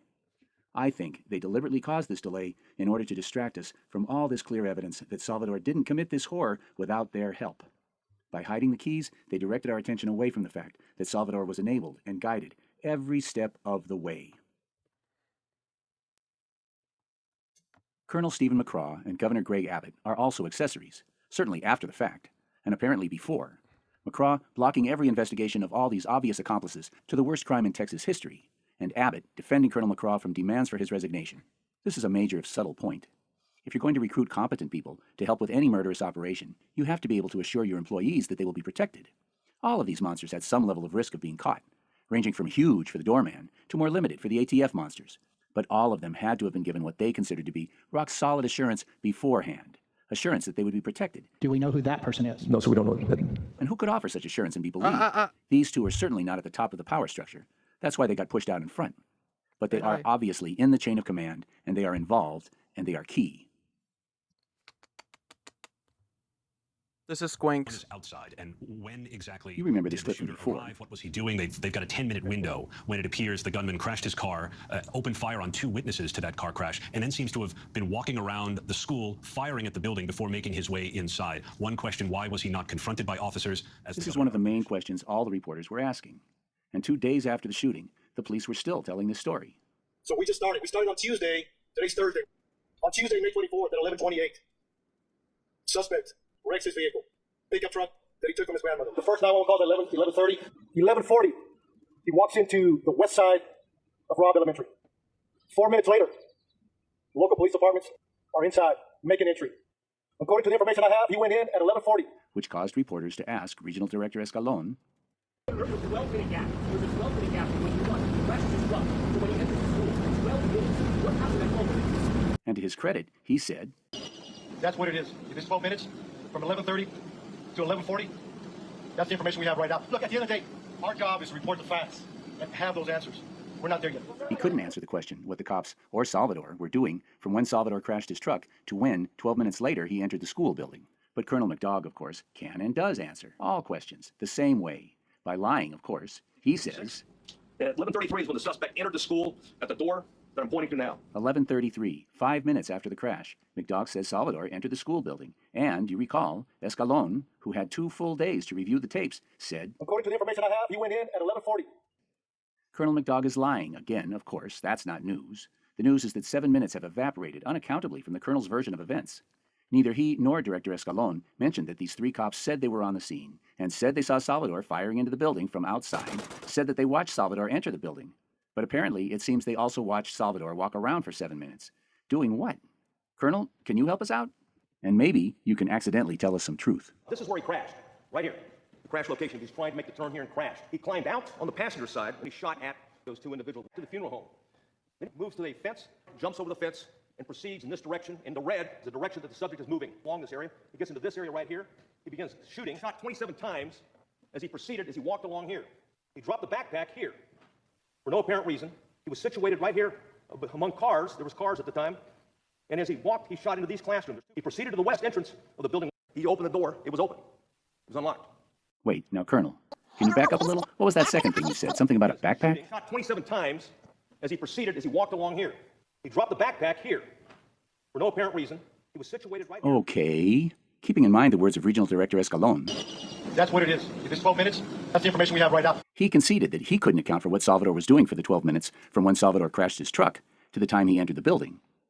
Let us switch to a better map and unpack the Colonel's version of events. Wait.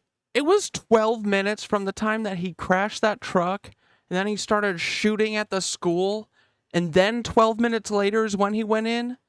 Bro, go out on the street and take... No, I'm just kidding. I wasn't going to say that.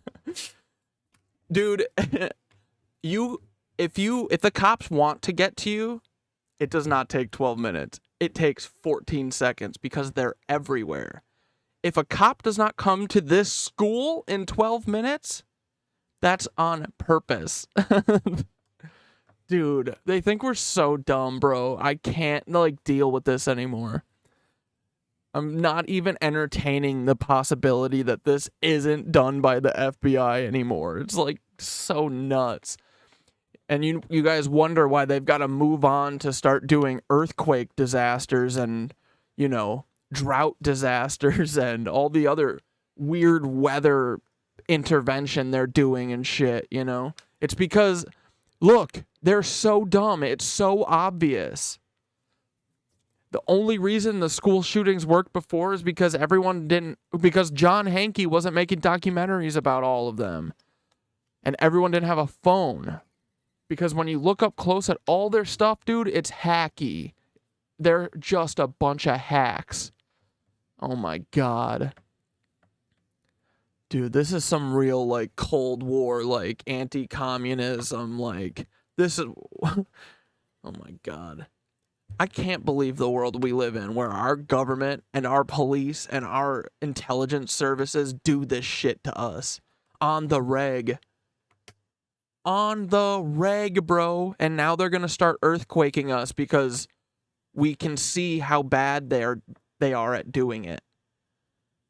And we know it's them. So they're like, oh, we gotta shake the earth now. That'll take another 50 years for them to catch on. Ooh, if we mix in a couple space laser fires, we might get another 50 years, you know? That's how they think, I'm pretty sure. So, yeah. In fact, video from the building across the street shows Salvador walking with determination, the path the colonel laid out in red. The video shows Salvador headed right for the west door of the building, the door he eventually entered, but halfway there, he disappears. The colonel says that instead of walking to the west door, he walks away from that door and to the far end of the parking lot. And the colonel just told us that Salvador also walked way out into this field and dumped his backpack, full of ammunition, on the ground. Like, he's taking shots at this school, right? And no one goes and locks all the doors. I just, like, the principal, no one? 12 minutes it takes for him to get in there? But just look at how far off the mark Salvador has somehow wandered, walking way the hell out here. Yeah, he probably was like, oh, wait, why am I doing this? Why am I listening to this CIA handler who keeps forcing me to go shoot a school? He's like, I'm going to go home. What, and then his CIA handler called him? Like, what is going on? Looks like perhaps he gave up, dumped his bag of bullets, and was leaving the school at this point. So, what did we learn? Well, first, this is news. Salvador took this crazy walk. For no apparent reason. And knowing this at least helps account for some of that missing 7 minutes, doesn't it? Second, it's always a good bet that the colonel is lying, whatever the situation. But we can now be much more certain that he lied when he said 11:33 is when the suspect entered the school at the door. After Salvador crashed his truck, it took him 2 full minutes to climb out and climb the school fence. Video shows that he arrived here. Yeah, exactly. Catdad's Freedom Fighters. Bro, our school principal had a master key that opened all the doors when I was a kid. Exactly, bro. Someone in there has one key. Most of the teachers there have one key that gets into all of those rooms. Like, I don't want to hear this BS. Where's the janitor? Where's the janitor? The janitor is the most helpful person. I know for a like, the janitor. The janitor didn't run around and lock all the doors? Come on. BS. You guys are doing janitor slander, saying all these doors were left unlocked by the janitor? Hell no, they weren't. I'm not having no janitor slander ever on the Catdad show. You know? Like, I'm not going to let these pigs say that, that it was the janitor's fault. Get out of here. That's the least believable shit I've ever heard. At 11:31 and 33 seconds. He simply couldn't have walked all this. You know what a real job is? Being a janitor. You know what a not real job is? Being a hog. Distance and arrived at the west door at 11:33. Not possible. What is this guy covering up this time with this lie about the timing? We don't know what, but we know that he's covering something involving this 12 minutes. And if he's contradicting one of his chief deputies, Director Escalon, in this way, this lie about the 12 minutes must be important, no? And that's just the intro. We know now, without question, that Salvador first entered the south door and shot up room 109, severely wounding the teacher, and then left. You see, Colonel McDogg and the state report Then he left? Oh my God. both say that this school door, the door nearest the backpack, the south door, was also mysteriously unlocked, in violation of state law, school practice, and protocol. The teacher in this room, room 102, says she heard Salvador trying to force his way into the building. But the door was unlocked. So what she heard was Salvador entering the building. Daniel Garza was in this room, room 109. Telling us what it was like. His teacher, Elsa Avila, was shot 2 times, but survived, locking the door before the gunman could get in. What did your teacher do when you all heard the shots? She ran to the door quickly. She got her key. She broke the key in, and then she was running because she got shot, and then she just, like, dropped on the floor, and then she was, like, playing dead. And so she got hurt? Yeah, she got shot, and she got 2 times. She got shot 2 times. I just ran under a table next to the wall, and then I just like hid there. And what was he doing? He was just like standing there with his gun, like tapping on like the window. I could still see his face. I could see where he's like staring at people in front of me. Jaden Perez was also in room 109. It was very terrifying. 5 of us hiding there and then the rest under a table. The shooter shot through the window and hurting my friend and my teacher. Like my teacher got hurt like on right, like on I don't know which side, but she got hit on the side. The teacher, Ms. Avila. These poor kids. This is so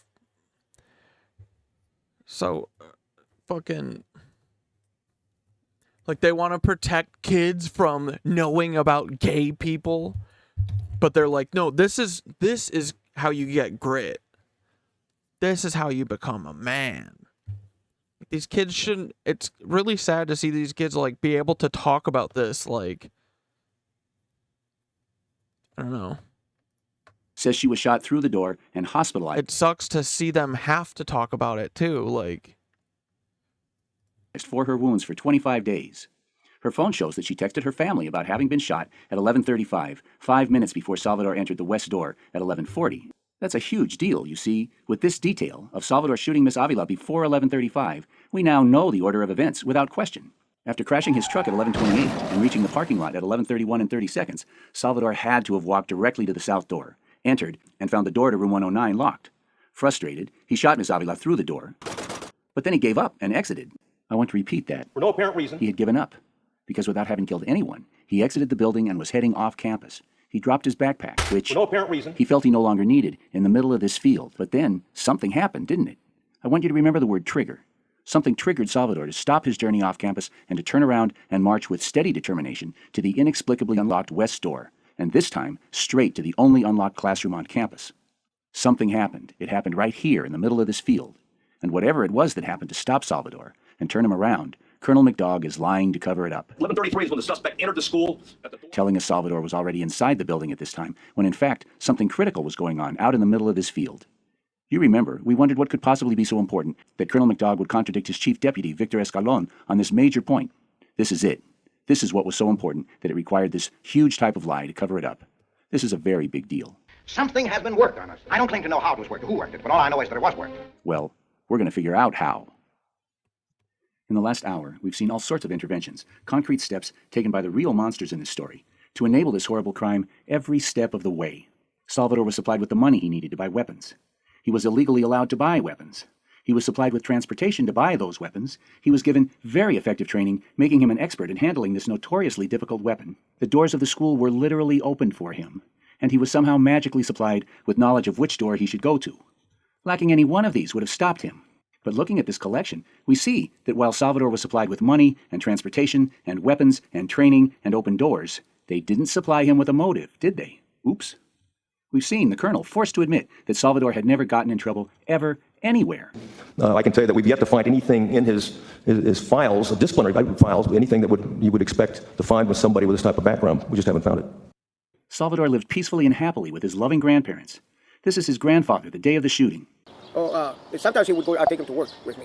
Not all the time, but I would take him to work. Did he talk to you? Oh, sorry.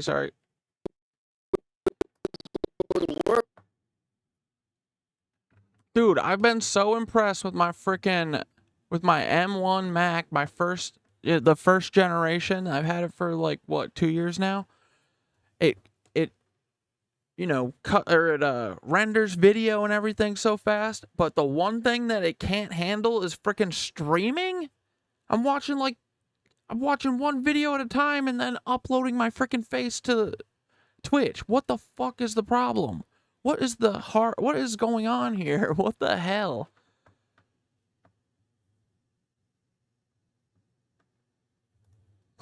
Anyway.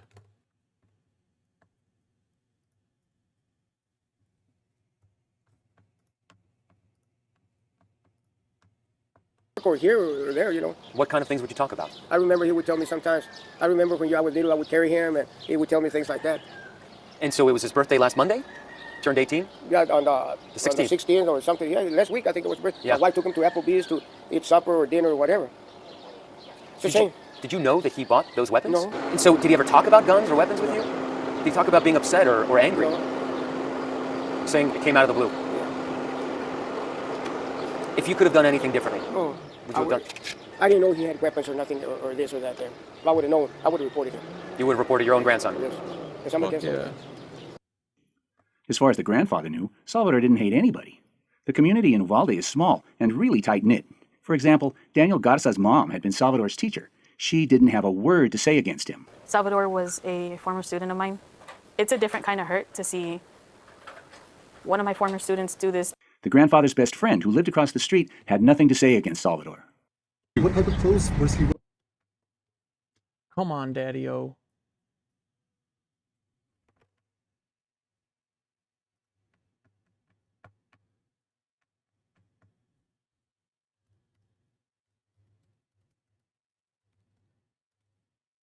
One second, guys. I'm here, I'm coming. I'm not frozen. See? I'm just emailing John.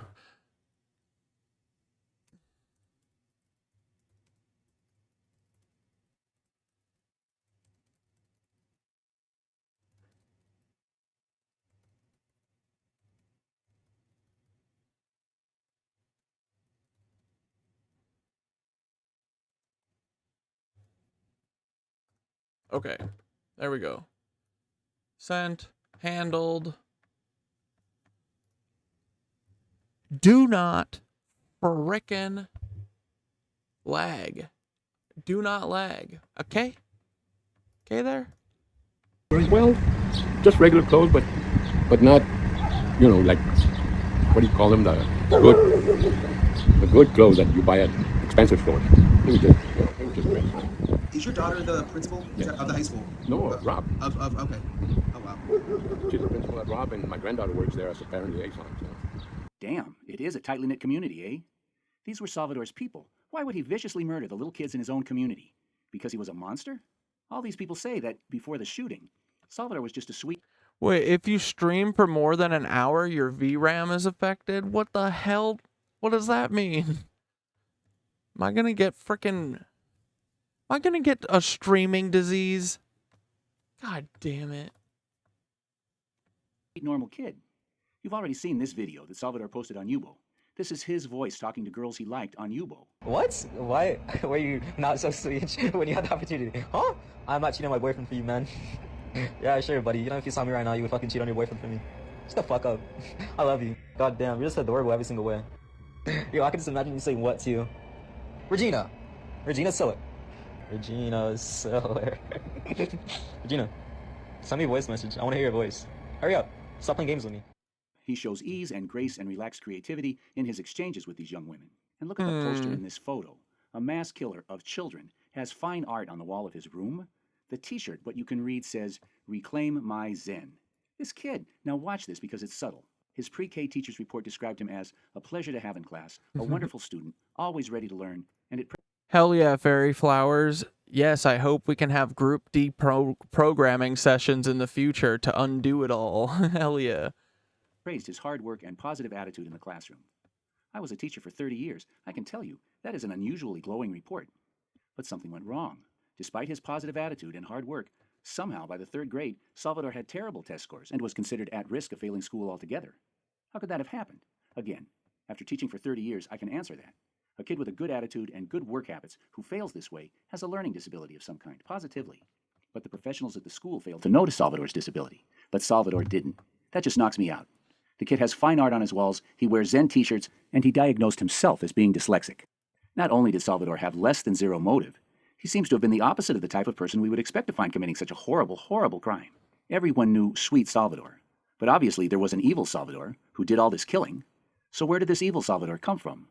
Given all these high-level operators literally taking Salvador by the hand and pushing him towards this crime, and given Salvador's complete lack of motive or predisposition, we're entitled to suspect that Salvador was programmed. Dude, yeah, and also the other thing, too, with we've talked about it before, but the way that John puts up all of the conspirers and lays them out on his frickin' map and, like, his scene that he's building and stuff, it really shows you just how involved these people are, right? It's like, it's madness. They're like driving him to go buy the gun. They're he leaves in the middle, and he must have gotten a call or something and decided, I have unfinished business. Like, they're leaving the doors unlocked for him. Like, how many more of these, like, things that shouldn't have happened once and all needed to have happened perfectly for this to go off? How many more of these? Like, dude, it's so many. It's so much. The evidence is so damning, truly. I hope you can tell that I've worked really hard on this project, carefully, putting all this together, hoping to win some of your respect for the honesty and precision of my work. So if I say... John, you always have our respect. From now on. No, from before on. From breakthrough on, we knew you were the real deal, sir. Y'all, we got mad respect for Uncle John. Hey, I think the evidence powerfully suggests that Salvador must have been programmed. I hope you respond by saying, programmed? What does that mean? Tell us, You can John. scarcely imagine how delicate and easily manipulated the human mind is. You can find talented hypnotists on the internet and performing at clubs. They can get people to do things under hypnosis that the subjects don't remember and that they would never do normally. But these guys are just messing around. These guys are not. For 70 years at a dozen sites, the CIA has studied how to capture ordinary citizens and turn them into programmed assassins using mind control techniques. These programmed assassins are popularly known as Manchurian candidates. Famously, John Lennon's and Robert Kennedy's killers, the young men who shot George Wallace and Ronald Reagan, all appear to have been victims of mind control. Young men who had no motive, didn't hate the men they shot, and don't remember committing their crimes. I don't know Jesse Ventura, and I can't vouch for him, but I was startled by the excellence of a program he sponsored on mind control and Manchurian candidates. Oh, we gotta watch this. We gotta watch this sometime. The program begins by introducing us to psychiatrist Colin Ross, who has written several books about identity disorder and CIA mind control. His definition of a Manchurian candidate hit me like a ton of bricks. Manchurian candidate. Basically, an artificially created multiple personality, where there's another identity inside, which is given the mission parameters, carries out the mission. The upfront person has no memory for the mission, so it keeps the information secure. That may be a little hard to understand. But Be then sure. I don't know what 100 bits is, but it's very cool that you sent them. Thank you. Even though, you know, we hate the capitalism, right? But they gamify Twitch, so it's kind of fun. But so I don't know what 100 bits is. I'm sure it's going to frickin' help the Nitwitch cause, and we appreciate you. Ross shows us the actual CIA documents, which make it very clear. In 1953, the CIA was working on creating a Jekyll-Hyde personality.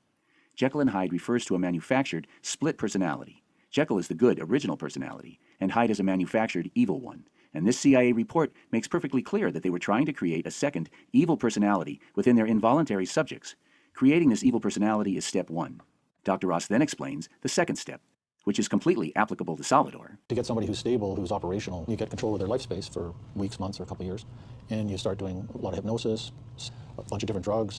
Or, in order to stabilize this second evil personality, they have their victim live out this alternate personality, driving around, for example, with an evil guide, performing evil, antisocial, hateful acts, learning to live inside this personality, to develop the evil personality more fully, more permanently, and more reliably.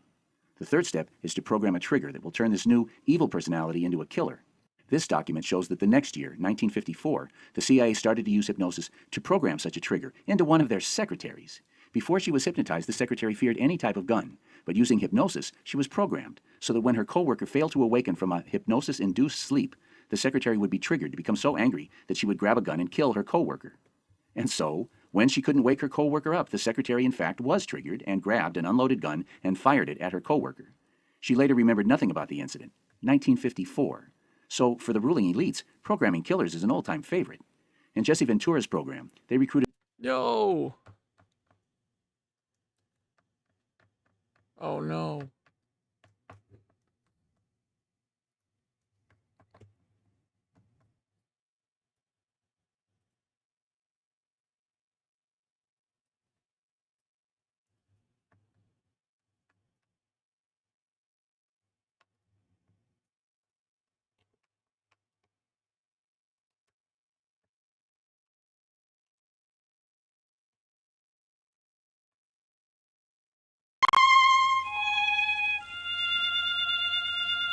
Any child's death is a terrible tragedy, inexpressibly horrible. Sorry. God damn it.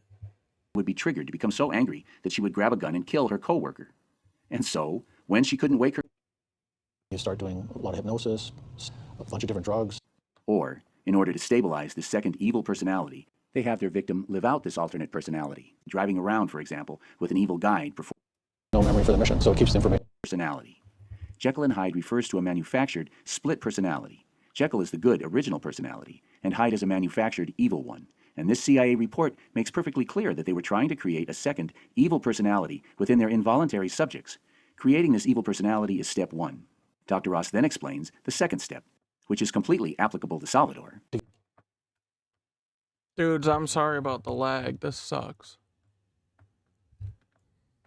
Okay, I just closed out the John stream, and I'll just keep my eye out for him emailing me, because he'll tell me before he opts in. We'll just keep watching this. I think, hopefully, it shouldn't lag now. You get somebody who's stable, who's operational, you get control of their life space for weeks, months, or a couple of years, and you start doing a lot of hypnosis, a bunch of different drugs. Or, in order to stabilize this second evil personality, they have their victim live out this alternate personality, driving around, for example, with an evil guide, performing evil, antisocial, hateful acts, learning to live inside this personality, to develop the evil personality more fully, more permanently, and more reliably. The third step is to program a trigger that will turn this new evil personality into a killer. This document shows that the next year, 1954, the CIA started to use hypnosis to program such a trigger into one of their secretaries. Before she was hypnotized, the secretary feared any type of gun, but using hypnosis, she was programmed so that when her coworker failed to awaken from a hypnosis-induced sleep, the secretary would be triggered to become so angry that she would grab a gun and kill her coworker.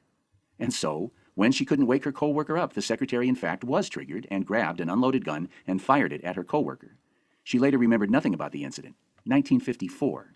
So, for the ruling elites, programming killers is an old-time favorite. In Jesse Ventura's program, they recruited a volunteer who, after a couple of minutes working with a hypnotist, reached the point where he could be put into a trance in an instant. While under the hypnotic trance, the volunteer was programmed with the trigger Rosebud. When he hears that word, he is to start limping. And, as the volunteer is walking with Jesse, he gets a call delivering the trigger, Rosebud, and he immediately starts limping, completely unaware of any of it. What are you limping for? Why are you limping? I'm not limping. Really? Yeah. I'm walking fine. When the volunteer watched this video of his own behavior, he was shocked. He remembered none of it. Jesse also interviewed General Albert Stubblebine III, former head of U.S. Army Intelligence from 1980 to 1983. General, this Manchurian candidate situation, knowing how government operates, wouldn't you have to believe it's going on? That's somewhere within that vast... I'm sure. That it's going on somewhere. I have no doubt. Yeah, dudes, hypnotism scares me now because apparently, like, I mean, the government takes it very seriously. And again, we're to the point where, like, how many times have you heard, like, well, hypnotism doesn't work on everyone, but it does work on some people.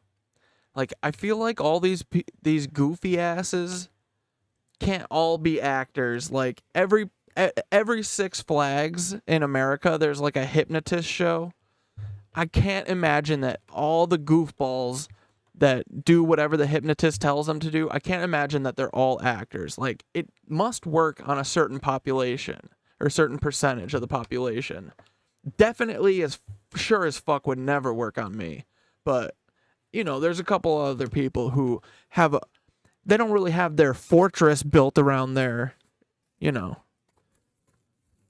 they don't have the protection they need around this skull cap, you know? So I understand that it works on some people for sure. But dude, imagine that. And then I'm sure all the people that I keep finding out who are hypnotists, it just sounds like CIA agents.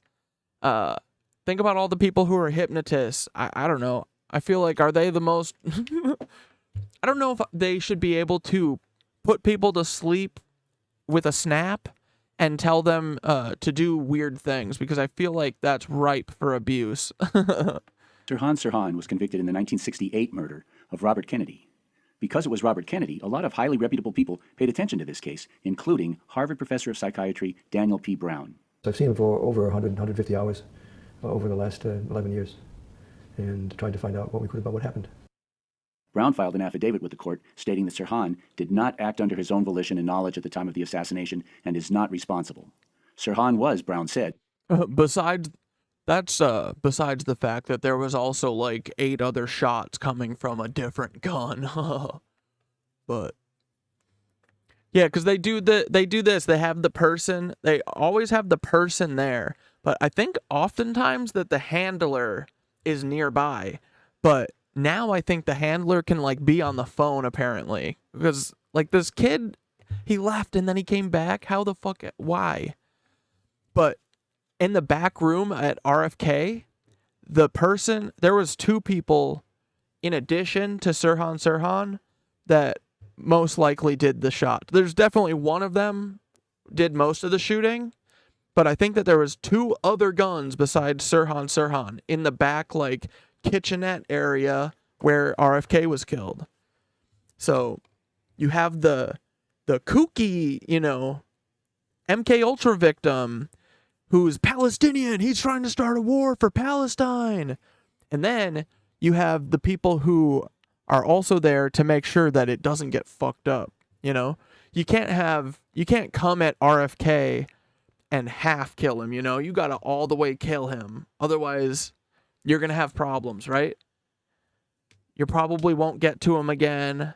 He's gonna be able to run his mouth and be like, "This was the CIA. This was just like my brother."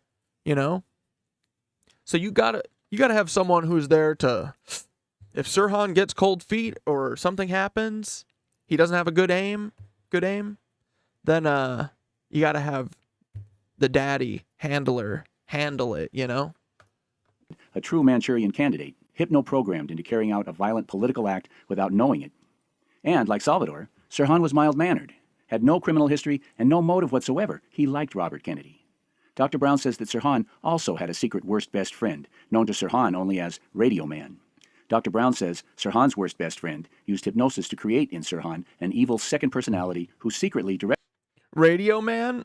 Like a walkie-talkie in a radio or something? A voice that comes out of the radio? Like, I don't know, like a CIA agent giving you commands? Something like that? directed Sirhan to write RFK Must Die in his notebook. Sirhan has no recollection of writing such things. And, like Salvador, Sirhan's worst best friend trained him in using the murder weapon. Like Salvador, the police pretending to investigate RFK's murder had no interest whatsoever in identifying or locating Sirhan's worst best friend either. Someone used both drugs and hypnosis to make Sirhan totally compliant. Did someone use both drugs and hypnosis to make Salvador totally compliant? This senator seems to get it. She wants to know if there's a toxicology report showing whether Salvador was on drugs at the time. Mention a toxicology report. Well, yeah. He took this super sick freaking like, oh man, this stuff is really, really great. It's like heroin mixed with meth, mixed with mind control stuff. And like only the CIA has access to it, but my boy Fernando, or what was his name? I forget. My boy, he's got a connect. He's got a procurer of this special drug that just me and my CIA boys are allowed to do. But man, if you ever get the chance to try some of it, it is a trip. Do we have a toxicology report? Salvador's No, he wasn't on drugs. No, he doesn't have a handler. Stop bringing that up. Toxicology report might tell us what drugs are used by the monsters who create Manchurian cancer. Yeah, exactly. That's the problem. No. Oh, what's the shit that Cosby always talks about? Spanish fly. Isn't that the shit that there's like a drug to Scalopia or something where you can blow it in someone's face and then they turn into like a zombie apparently. It's supposedly used in like Mexican cartel shit. Like the cartel people use it sometimes.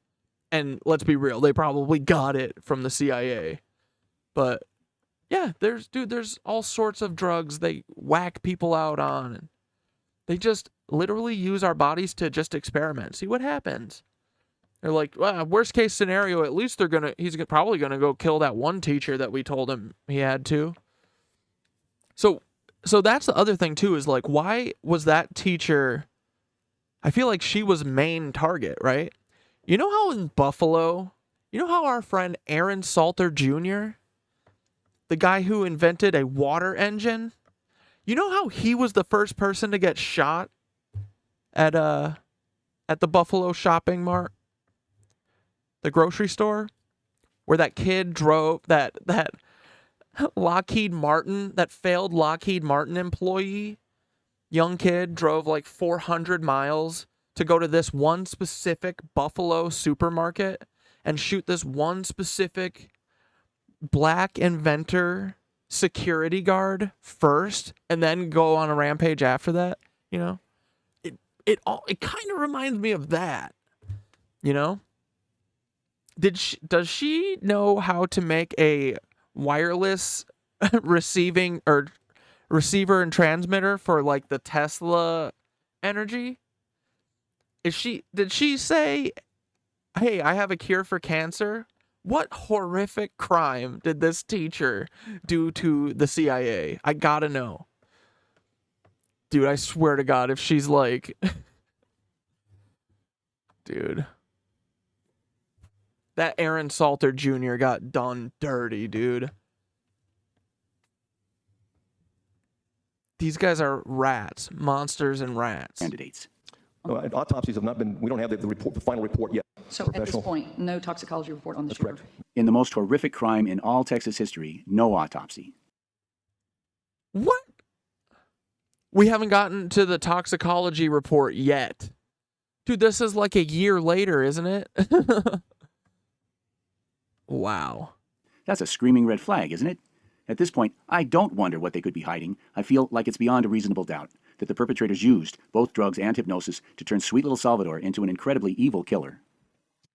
Just to nail this down good and tight, let's quickly review how perfectly Salvador matches the description of a Manchurian candidate. Salvador had this secret best friend that no one except the cops knew about, who took Salvador on this rampage of low-key evil, spitting on dead cats, wearing body armor, and dry-firing guns at people.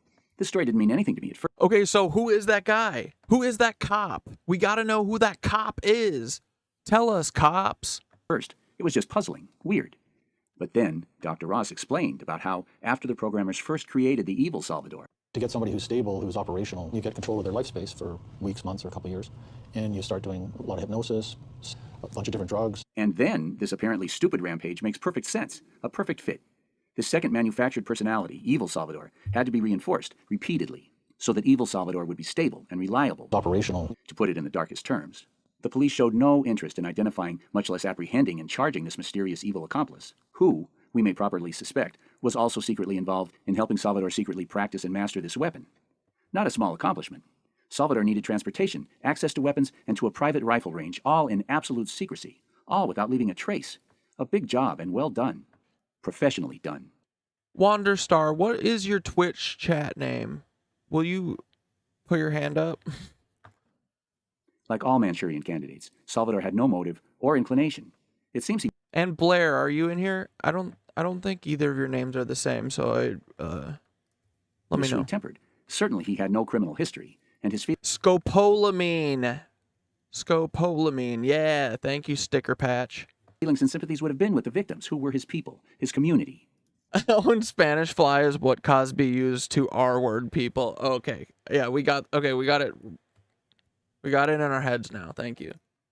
I consider the really key point to be that Salvador's evil personality was a secret personality that his family and neighbors knew nothing about. This is not an obvious point. It took me 6 months to wake up to it. Colonel McDowell did not invent Evil Salvador. Evil Salvador was only too real at the school. The funeral home guy saw Evil Salvador close up. He gave me this vibe. He looks right back at me with that evil look. The surviving Lockheed gang initiation. Oh my goodness. Dude, that's totally what it is. Yeah. Dude. Lockheed gang initiation.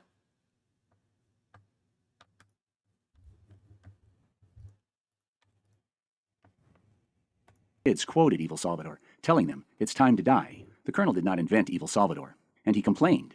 But we have yet to identify even one report to the school or to law enforcement that discussed animal cruelty, that discussed a morose, suicidal, fatalistic loner who took on the persona of a school shooter in dress and demeanor. But you see, it took me 6 months to recognize it. No one has reported seeing the Evil Salvador anywhere, ever, before the shooting. This notion that Salvador walked around looking morose, suicidal, fatalistic, loner, who took on the persona of a school shooter in dress and demeanor. That idea Colonel McDoug completely invented the day of the shooting. He sent the reporters running to Salvador's neighbor, the father of the principal, asking about Salvador's clothes. The colonel or his minions had obviously told them that Salvador took on the persona of a school shooter in dress and demeanor. And the reporters are obviously acting on this false information. What type of clothes was he wearing? Well, just regular clothes, but not, you know, like, what do you call them, the good clothes that you buy at expensive stores. It was just great. The reporters also asked Salvador's grandfather. Did he talk about being upset or angry? Saying it came out of the blue. No one in Salvador's family has reported ever seeing such behavior. The neighbor never observed it, because evil Salvador was a programmed personality. Evil Salvador only came out when he was triggered to come out by Salvador's programmers, in secret. So all this stuff, down to the clothes, had to be done carefully to maintain absolute secrecy. Such complete secrecy could not have been achieved by accident, or by Salvador acting alone. It was a team effort, and Salvador was not part of the team. He was the product of this team effort, one of the victims. At around 11 a.m., someone must have called Salvador and repeated the trigger that would set him off on his killing rampage. But the plan went more than a little off the rails when Salvador crashed the truck. Obviously, the crash was not in the script that Salvador had been programmed to follow. No doubt, he was supposed to drive into the parking lot. This violent crash must have dazed him. How could it not? So said. I wonder if the crash is like him like fighting his programming or something. Like, that's so weird, right? This guy from the funeral home. He ran up to Salvador's truck to see if he was all right. I told him, you okay? Me thinking he was dazed out. So Salvador started shooting at these guys from the funeral home. That was not in the script. Then Salvador took this long walk. No doubt that was not in the script. And by the time Salvador finally reached the parking lot, it seems that his programming was becoming unraveled. Because instead of continuing his walk straight to the west door, he made this unscheduled turn, as we've seen, and went to the south door and tried to enter room 109. But that door turned out to be locked. And a locked door was absolutely not in the script. Dude. That's crazy. And so maybe he was like fighting his programming. And Salvador, it appears, got frustrated and confused. His programming became completely unraveled and... Oh, here, let's run this ad so it doesn't ruin John's beautiful doc. Uh-oh, where'd it go? Or I'll hold on and keep playing it for a minute. You will recall, he ended up in this field where he dropped his backpack. Dr. Ross's point about the need to get somebody who's stable, who's operational, becomes very clear now. After all these surprises, Salvador's programming destabilized to the point where he went completely off the rails. About 20 minutes ago, I invited you to ask the question, how the monsters managed to re-trigger Salvador and turn him around, get him back onto his murderous program track. Will you be surprised to learn that the colonel himself, stupidly, is going to tell us? Sergeant Eric Estrada's job was to talk to the police officers involved the day of the shooting and then report to the press. One of the cops must have told Sergeant Estrada that he had exchanged gunfire with Salvador. And Estrada believed it and repeated it to Anderson Cooper. But only a few hours later, the story changed. Colonel McDoug said, as Salvador went towards the west side of the campus, which is a back door, but as he was approaching... Ad break. I still got to make my cool little ad break music thing. I will one day. Okay, see you guys in 1 minute. Bye. Dude, thank God those frickin' ad dorks are gone. Am I right? Ugh, man. Whew. They're always like, "Oh, what did I miss during my minute that I had to go to the ads? Come on, go back, go back." I don't want to hear it. Am I right? Keep it to yourself. We don't care. We don't get ads because we are the creator. And y'all are subscribees. And that is why y'all are the best nitwitches. Shh, shh, shh, shh, shh. Don't tell, don't tell. Shh, shh, shh. I love you all more than I love them. I'm not even gonna joke. The poor nitwitches. No, I'm just kidding. But yeah, I like you guys better. Anyway, we weren't talking about any of you guys. Hello. I'm sorry. Where were we? Oh yeah, never mind. Bye. No, not bye. Back to the show. We were not talking about you guys. There was a brave Consolidated Independent School District resource officer that approached him, engaged him, and at that time, gunfire was not exchanged, but the subject was able to make it into the school. This brave resource officer approached Salvador and engaged him, but didn't shoot at him or in any way try to stop him. Is the hair standing up on the back of your neck? Because there it is. Salvador was standing out in the middle of this field. He had dropped his backpack. He was headed off campus. But then, as Salvador was leaving, there was a brave Consolidated Independent School. The fucking resource officer was the trigger? That makes sense. You don't have to convince me. I'll believe anything John says. District resource officer that approached him, engaged him, and at that time, gunfire was not exchanged. gunfire was not exchanged, no. But Salvador was, we know for a fact, engaged somehow by... Oh, yeah. Yeah, Majoris. Just to be clear, like, they don't just give people drugs. I think it's like this stuff takes months, if not years, to do to people. And I think it takes, like, regular hypnosis sessions, like... And then I think that people, some of these people mask their friendship as, like, dating, So it's like a secret boyfriend or girlfriend or whatever. And then, yeah, they basically spend all their time programming you to do whatever they want, So it's not just the drugs, but seeing the toxicology reports, the drugs would be another indicator, right, that he was programmed. Like... You know what I mean? Because again, it's like we're never going to have exact evidence. Here, it was a CIA handler. Look, his name was Rick. It was Paul Weisopel, Because they just kill everyone who would be able to do that. But we don't need to see that. It's like the same way that we know that black holes exist. We can see their effect on the environment, right? We see the 18 different... perfectly aligned things in events that needed to happen for him to kill an entire classroom full of kids. And voila, and amazingly, all of those things, the stars freaking aligned, dude. Just for this. Isn't that amazing? Someone and reprogrammed at this precise point and set back on his path of death and destruction. 2 days later, the colonel felt he needed to clarify this story. I suppose that after the young women posted this video of Salvador cruising calmly into the building on his way to murder all those kids, it was clear that he was not engaged by anyone who was trying to stop him. But by the time this video was released, the colonel had already let the cat out of the bag about this resource officer, hadn't he? So, 2 days later, the colonel tried to clean up this dangerous admission that Salvador had been engaged by a nameless, faceless operative who did nothing to try to stop him. There was discussion early on that an ISD, Consolidated ISD for Uvalde, head officer was a resource officer and had confronted the subject. That did not happen. But the bottom line is that officer was not on scene, not on campus, but had heard the 911 call with a man with a gun, drove immediately to the area, sped to what he thought was the man with a gun, to the back of the school, what turned out to be a teacher, and not the suspect. In doing so, he drove right by the suspect, who was hunkered down behind a vehicle, where he began shooting at the school. Multiple shots are fired outside the school at 11:31. Patrol car accelerates in the parking lot, drives by the shooter. That's exactly what I was talking about. That was the ISD officer at that time. He passes and leaves the camera view. There's multiple shots fired at the school at 11:32, at 11:32:27, 11:32:36. And at 11:33 is when the suspect entered the school at the door. Oh my God. Let's unpack this a little, shall we? There was discussion early on that an ISD, Consolidated ISD for Uvalde, head officer was a resource officer and had confronted the subject. That did not happen. Yeah, who was telling that dirty lie? Oh wait, that was you.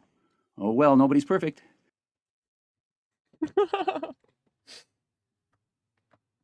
Wait. The point is that the colonel is here now to tell us the truth this time. But the bottom line is that officer was not on scene, not on campus, but had heard the 911 call with a man with a gun, drove immediately to the area, sped to what he thought was the man with a gun, to the back of the school, what turned out to be a teacher, and not the suspect. In doing so, he drove right by the suspect, who was hunkered down behind a vehicle, where he began shooting at the school. Let's diagram this, yeah? So here's the scene. Salvador is here, says the colonel, firing into classroom 102.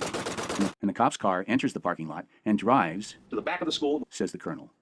But the colonel says Salvador was here. Was hunkered down behind a vehicle. If Salvador was behind a vehicle and the cop drove into the parking lot past Salvador, he'd nearly have hit him while he was shooting. He couldn't possibly have not seen him, but that's not the main problem. Multiple shots are fired outside the school at 11:31. Patrol car accelerates in the parking lot, drives by the shooter. That's exactly what I was talking about. You heard the colonel say that Salvador was firing at 11:31 as the patrol car sped past him. That's his story. But the colonel goes on. There's multiple shots fired at the school at 11:32, at 11:32, 27, 11:32, 36. At 11:33 is when the suspect... So, according to the colonel, Salvador continued firing after the car drove past him, and our incredibly deaf, incredibly stupid, and above all, incredibly brave resource officer somehow didn't notice Salvador firing all these shots after he arrived at the back of the school. He fired another 24 rounds while outside in two different classrooms. But this cop didn't notice. That cannot possibly be true. A month later, the colonel repeated this ridiculous lie to the Senate. There was never a school resource officer on the scene. A school resource officer did respond. Here, man with a gun. So he's off campus, he's in his vehicle, he responds rapidly. When he drives in, he sees what he thinks is the subject back here. It wasn't the subject, it was a teacher. He drives directly towards that subject, the teacher, and says, I'm out with the subject. And unfortunately, that wasn't the subject was right here. He passed the subject as he went. That's why some of the confusion early on. Jeez Louise. Dude, just say why you didn't go into the classroom and stop him. Like, all this jabber. Nothing of substance is ever said by these people. This dude is definitely still the police chief, right? The colonel wants us to believe that a teacher, all dressed in black, heard the crash, heard all the shooting, sees the kids and teachers screaming and running into the building, but for no apparent reason, this teacher is just oblivious. That also cannot possibly be true. But notice, both of the colonel's ridiculous stories become completely credible and consistent with what we know as a fact if we just move Salvador out into the field where the colonel has already told us that he was. Okay, now Salvador was not shooting into the classroom when this brave resource officer arrived. He was out in the field. This wasn't some insanely stupid, oblivious teacher dressed all in black out in the field. It was Salvador, off his programming, headed home. The brave resource officer drove to the end of the parking lot, as the colonel says, and he got on his loudspeaker, and he repeated the trigger. And then this monster got the hell out of Salvador's way. Are there any holes in that story? Holes? Hell, that story plugs the holes we had before, which were how the hell they reprogrammed Salvador while he was standing out in the middle of this field, how the brave resource officer drove past Salvador without noticing him firing 24 times into the building, how a teacher would be out in the middle of this field with all this shooting and screaming going on without running for safety. I don't consider this the least bit speculative. Dude, John, I did not expect this to be as, like, mind-blowing as this is. I mean, of course, this is exactly what happened, but, like, I hate seeing the evidence of it, you know? I liked being oblivious before, but now I know, nope, yep, even Uvalde, every single one of these is coerced. It's... I forget what the word I'm looking for, but like, it's not fake, right? They're definitely killing all these kids for sure. But the fact that the perpetrator did not wake up one morning and think of doing this by himself. No, he did not. Matter of fact, looks like he was very much manipulated into doing it, and then he got killed. So he can't defend himself or say what happened, you know? So, yet again, it's just another classroom of dead kids, and then the perpetrator is dead, and the police, they fixed everything. It's all good. We've done stuff to make our response time not take 87 minutes anymore, okay? We're working on it. We got it down to 84 minutes. So, set a goal for yourself. Do anything to achieve it. Be like the police, okay? Be like us, Army strong. Salvador was here, we know it for a fact, because he dropped his backpack here. A strictly objective observation of that fact tells us that at the time he dropped his backpack, Salvador was headed off campus. There are not two possible interpretations. He dropped his backpack just to demonstrate how finished he was with this monstrous event, but something stopped him and turned him around. I feel that is a completely objective presentation of the facts. And the colonel told us. Brave resource officer drove to the back of the school at this exact time and approached him, engaged him, and at that time. But do you still doubt it? Well, good for you. Seriously, I don't want people to be gullible. But let me point out a list. He probably knows Officer Smallwood. Hell yeah, he does. Yeah, you know Officer Smallwood has handled a few people in his day. Of things that I feel just nails this point. The colonel, for reasons known only to him, did not name this brave Resource officer that approached him, engaged him. We know that Lieutenant Javier Martinez is the name of this heroic old cop who led the charge down the hallway. Sergeant Eduardo... Is this the one whose wife was one of the teachers? I love this. There's 100 army guys, and then this dude in jeans is the one leading the charge. Canales is this guy hiding behind him, the cowardly commander of the SWAT team, who disappeared right after this and for the next 80 minutes. We know that this hero is Ruben Ruiz. Chief Arredondo was here, and Sergeant Daniel Coronado was hiding behind him here. The state report gives us all these names, and it details what they were doing. But the state report makes no mention of any cop driving into the school parking lot. None. The colonel made a huge deal out of this brave resource officer 3 times on 3 separate occasions, separated by 30 days. But the state report makes no mention whatsoever of any cop of any kind driving into the parking lot. What happened? The colonel said it 3 times, but they didn't hear him? My point is, I'm telling you, this nameless, faceless resource officer was up to some totally off-the-charts crazy murderous activity, and my assertion is confirmed by the state in that they don't even mention this weirdo freak, much less give him a name. This heroic cop certainly heard Salvador shooting into the building. How could he possibly not have returned gunfire? How do you explain that? The horrible truth is, he was aiding and abetting. Regardless of whether Salvador was here or here, why didn't this... Yeah, dude. Hogs love killing people. We know that's their favorite pastime. If you put your hand in your jacket to scratch your nipple, they will shoot you. If you grab your phone, they will shoot you. If you mouth off to them, sometimes they'll shoot you. They run people over with their cars and shit all the time. Murdering people is the cop's favorite thing to do. This guy is shooting. He's walking around with an AR-15 in front of a school for 12 minutes. And this resource officer's like, hey, buddy, you dropped your magazine of bullets here. Rosebud, Rosebud, Rosebud.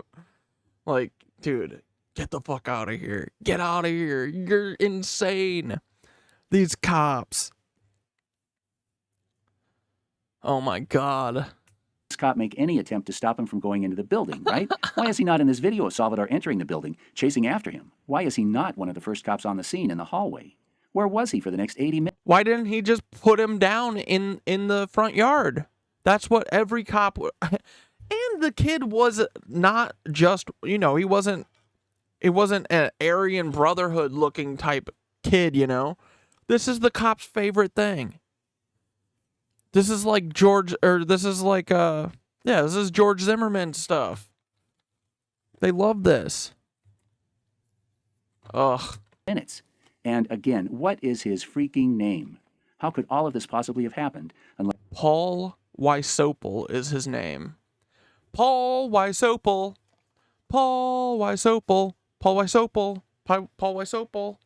We know it is Paul. Paul Wysopal. Paul Wysopal. Or Omar Mateen. Or Dzhokhar Tsarnaev. Do you think that is Dzhokhar the one that they executed?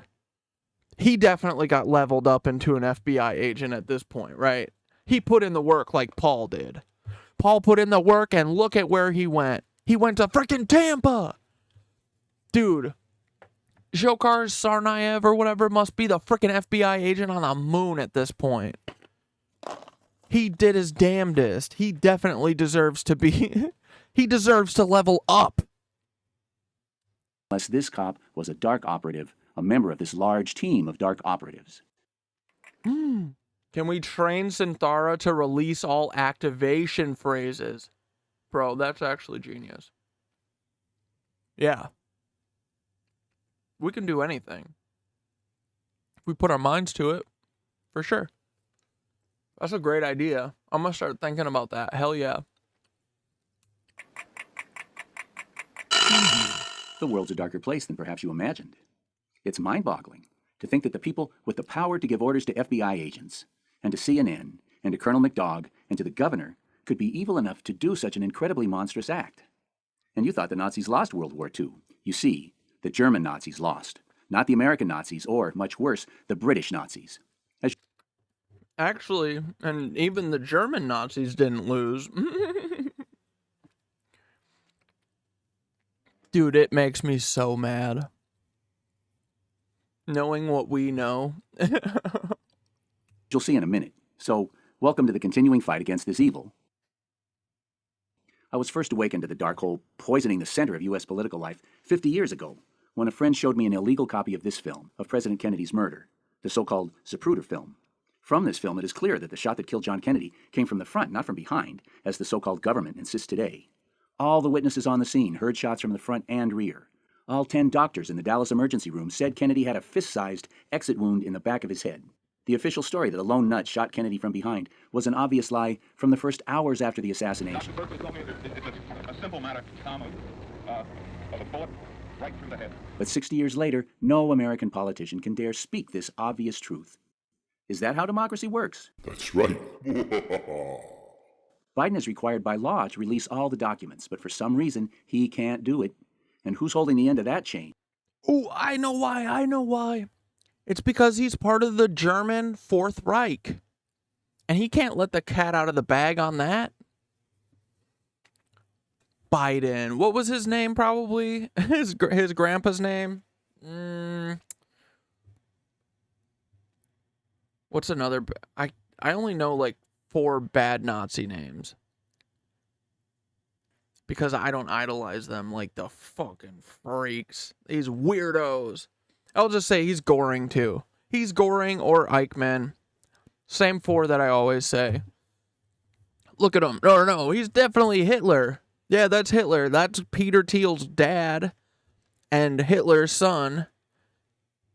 Yeah. Peter Thiel is Biden's son, and Biden is Hitler's son. That checks out. No, I'm kidding about that one. Peter Thiel's probably Hitler's son, though. I haven't seen the evidence to say no on that one yet. Right? I'm still hoping. Well, let's find out, shall we? I spent the last 50 years pounding this beat, reading everything, turning over every rock, connecting the dots. So here's one relevant lesson. At the moment that JFK was murdered in Dealey Plaza, those streets were full of CIA operatives, members of the CIA's anti-Castro Operation 40. Most of these guys admit they were there. The rest have been identified as being there. This Hoover memo... You think John's gonna do a documentary and not take 5 minutes to fucking punch HW and Avril Harriman right in the freaking kisser? You know? No, of course he's going to. You think I'm ever gonna make a video and not mention Peter Thiel? False. Never gonna happen. ...says that Mr. George Bush of the Central Intelligence Agency supervised these men. All of these operatives were questioned by the FBI within days about what they were doing in Dealey Plaza. Bush himself was called into the... We were killing the president for our bosses because our boss told us to. Duh. ...the FBI headquarters in Washington the next day. Hoover, the FBI director, knew all of this and wrote this memo about it. Bush is documented as having been in Dallas the night before the assassination, and the best evidence shows, in fact, that he was arrested as a shooter, which to me is just crazy, because his father, Prescott, was one of the most powerful people in the country, a powerful senator, the highest-ranking servant of the richest and most powerful and most dangerous man in the U.S., which was crazy to me because I always thought, wrongly, that being the son of a rich, powerful man meant you didn't have to go to Vietnam or do your own laundry or take out the garbage or get your hands dirty ever, period. So what was the son of one of the most powerful men in the country doing on the front lines, getting arrested, getting called into FBI headquarters, and getting... His Lockheed gang initiation, that's what he was doing. That was so good. We're going to use that from now on. These are Lockheed gang initiations. Named by Hoover in a memo entitled Assassination of President John Fitzgerald Kennedy. Obviously, I was wrong about this rich kids not getting their hands dirty. But why would Prescott put his son in this position? Fortunately, I had a small-time gangster explain it to me. You can look it up. George Bush Sr. was making his bone in Dallas that day, earning his place at the table of the big-time killers. Murdering Kennedy was the one and only thing that qualified him to be president. By shooting at Kennedy that day, getting named and getting arrested, he had proved himself that he would do anything he was told to do by the ruling elite. George Herbert Walker Bush was there because his daddy made him do it, and his daddy worked for Averell Harriman, the richest man in the U.S. E. Howard Hunt was undoubtedly the man who fired the kill shot from in front of Kennedy from the so-called grassy knoll. James Angleton, The head of CIA counterintelligence said so. Hunt's son said so. Nixon said so. Jack Anderson, the leading investigative journalist at the time, said so. And Hunt said so when he published this picture. And he worked for Harriman. We know because he said so. And you thought this was all a secret. All of these men were veterans of the Bay of Pigs invasion, where they were super... Yeah, dude. I've amended my, I thought that the Italian people may have done it based on that, fuck, I keep forgetting the doc that, was it Loose Change? No. That was 9/11. Fuck, didn't we watch it together? I don't know. I've lost track at this point. But one of the documentaries, I kind of liked the Italian thing. But no, I think this was messy, sloppy. And it was legit HW in E. Howard Hunt. Because no one else would do it. I think the Italian dude said no. Isn't that crazy? And then this dummy, this stupid moron, this piss poor shot, H.W. Bush, fucked it all up. Dumbass. Advised by Richard Bissell, who worked directly for Averill Harriman. Harriman was the richest man in the United States, but he was a junior partner of the Nazi bank Brown Brothers Harriman. Brown Brothers wasn't owned by any brothers named Brown. It had been taken over 130 years before, in 1837, by the Bank of England, which had been taken over 15 years before that, in 1825, by the Rothschilds. The Rothschilds are the... Dude. I can't... Dude, John's life, he hates the fucking Rothschilds as much as I hate Peter Thiel. And honestly, whenever John's time is up, I will carry on his fucking Rothschild hatred torch for him. And then I will pass it on to someone else 3 weeks later after I'm taken out. No, I'm just kidding. I'm unstoppable. I'm invincible. No one can touch me. You'd have to leave home for that to happen. No, I'm just kidding. Peter Thiel could definitely laser my roof. He'd just... Dude, I am half expecting a beam to hit me in the head one day. But in that last moment, I'll be like, Peter Thiel literally had to tell people to laser me in the head because I was so much of a problem for him. That's an honor. The richest, most powerful, most evil banking empire in the history of the planet. They ran Auschwitz. They are big oil. They are big pharma. They are the international military-industrial complex. They profit from every weapon made in the U.S. or Europe or England. And Peter Thiel is the new GIMP for the Rothschild Empire. That's it. That's what it is, right? Like, HW was not... HW was a dog. He was a dirty dog. But he wasn't the one making up all the shit he was doing. He was just a player. He's doing it all for these bankers, the Rothschilds.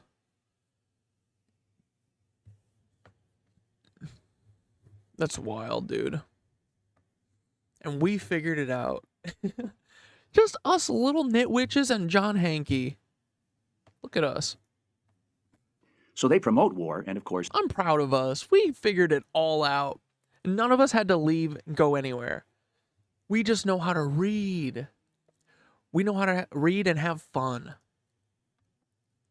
They murder peacemakers. Bad people.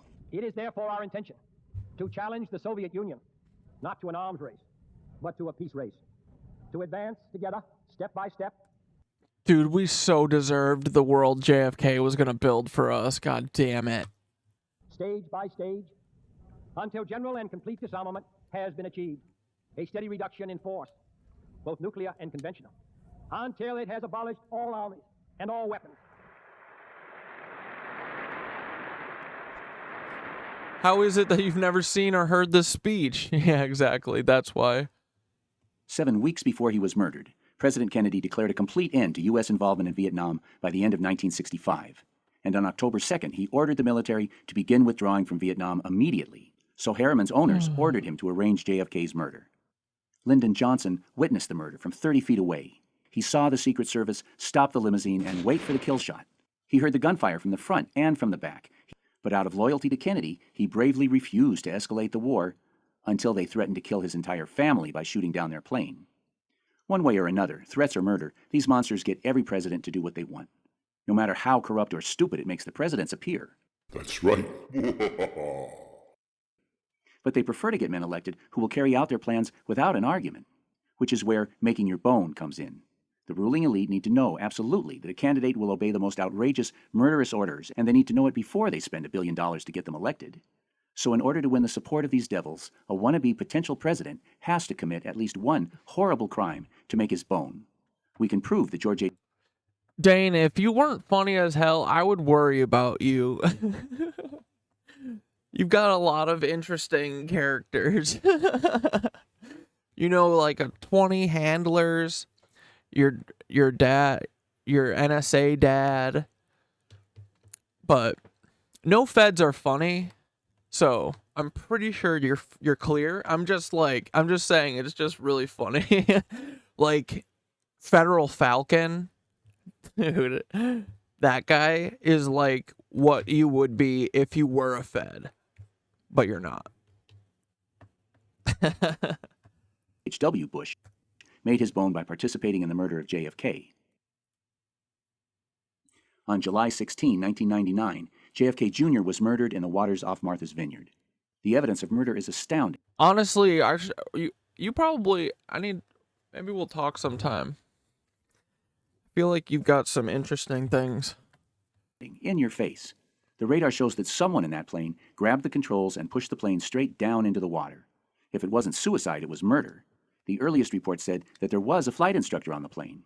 But then, without any evidence to support it, inexplicably, the news began saying that there was no flight instructor on the plane, in spite of all the evidence. You see, John always flew with a flight instructor, and that day he had more reason than he usually did. You see, he had broken his foot.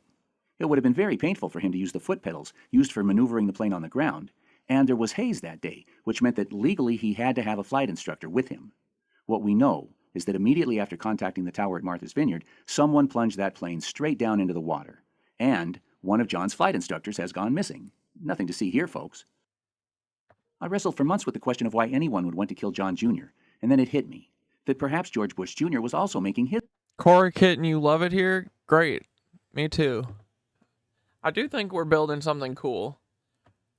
I think in like a few months, we're going to look back on this time and be like, oh, that was cute. But I have big hopes. I have big dreams for this show. His bone. Like I want to do so much cool shit with you guys. This is the most fun. I love doing this. I also really love doing just solo stuff. So I think we're mixing the schedules and doing 4 days on and 3 days off. I think that's going to be awesome. This show is going to be tight. And then I'm going to rope Dante and Nicole into it more often. Shh, don't tell them. I'm slowly going to acclimate them to it. And then they're just going to be here, hopefully. We'll see. No.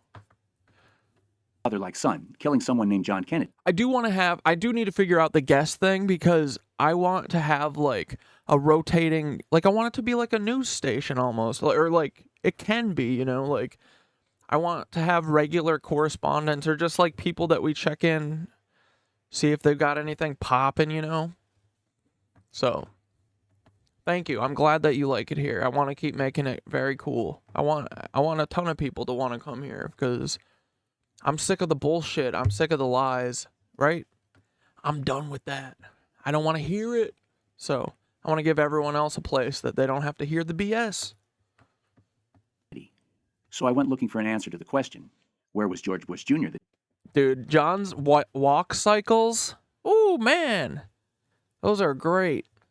Great little animation cycle there, bud. George W. was running for president that day, July 16, 1999. He was behind in the polls, losing to the war hero, John McCain. This was a critical weekend for him, and the press ran to his campaign manager, Karen Hughes, to get a statement from candidate Bush on the death of JFK Jr. But Hughes told the press that she didn't know where Bush was or even when he would be back. His whereabouts that weekend are still a complete mystery. Months after John Jr.'s murder, Hughes continued to refuse to answer the question of where Bush was. I'm persuaded that George W. was making his bone, triggering the flight instructor to crash that plane. You may remember the Charleston shooting. 9 people were brutally slaughtered by a young white shooter at the historic AME Church in Charleston, South Carolina. One of the victims, Clementa Pinckney, was arguably the most promising African-American politician in the country. God damn it. I'm out of here. And let me guess. Also was interested in providing free energy from the Tesla, what the fuck are those tower things called? The free energy transmitter or whatever. The church has a very proud history and has really stood for the spirit of African Americans, and I would even say the spirit of America in Charleston since 1818. A spirit of defiance and standing up for what is right and what is... God damn it. And he's the first person that was killed? Is that what John said? True. The shooter, Dylan Roof, was at least as obviously a Manchurian candidate as Salvador Ramos. 2 of his best friends were African Americans.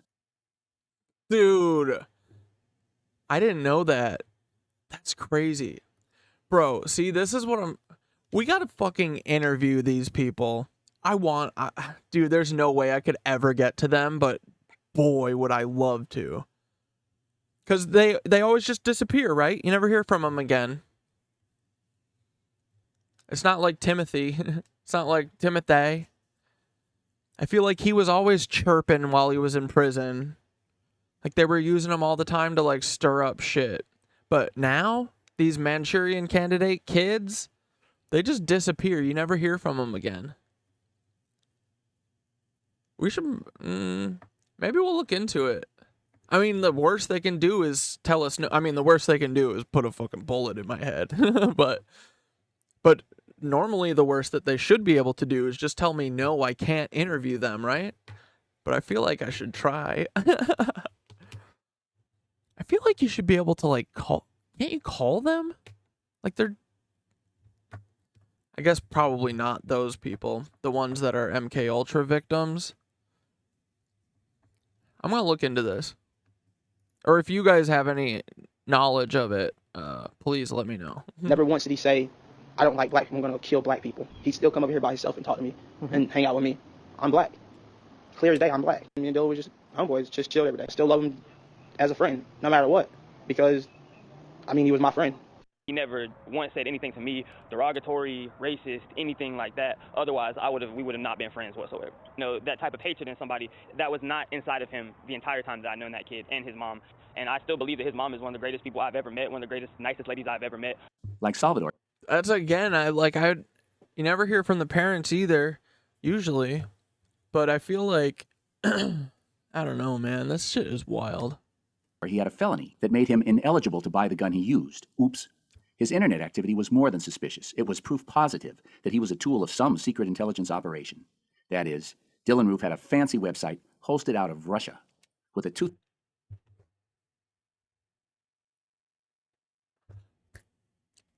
That makes sense, actually. Yeah, the FBI, because I mean, like, all these national Zionist groups, like, Russia, they're doing the same shit in Russia. Like, I think it's just all the rich white Suprema pizzas that are in the entire world. They're all just working together. I wouldn't doubt for a second that, like, I mean, that's like what was going on with so much of the trafficking and stuff too. It's always Russians. And they're the ones running the drug trafficking too, like the dark web shit.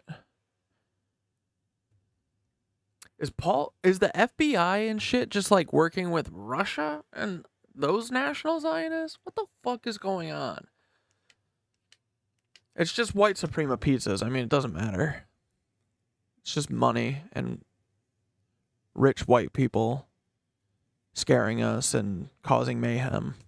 2,500-word manifesto and 60 professional quality photographs taken from all over the state.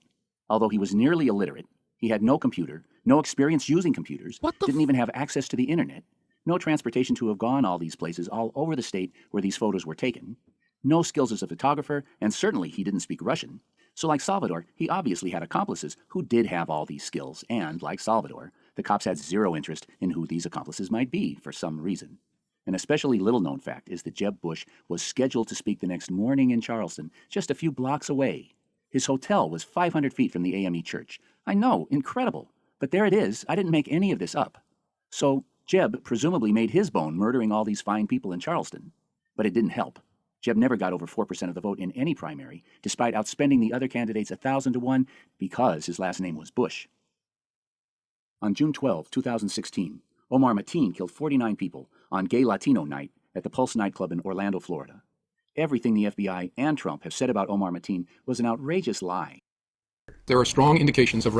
And this has got to be before John knows that fucking Paul Weisopel is Timothy McVeigh.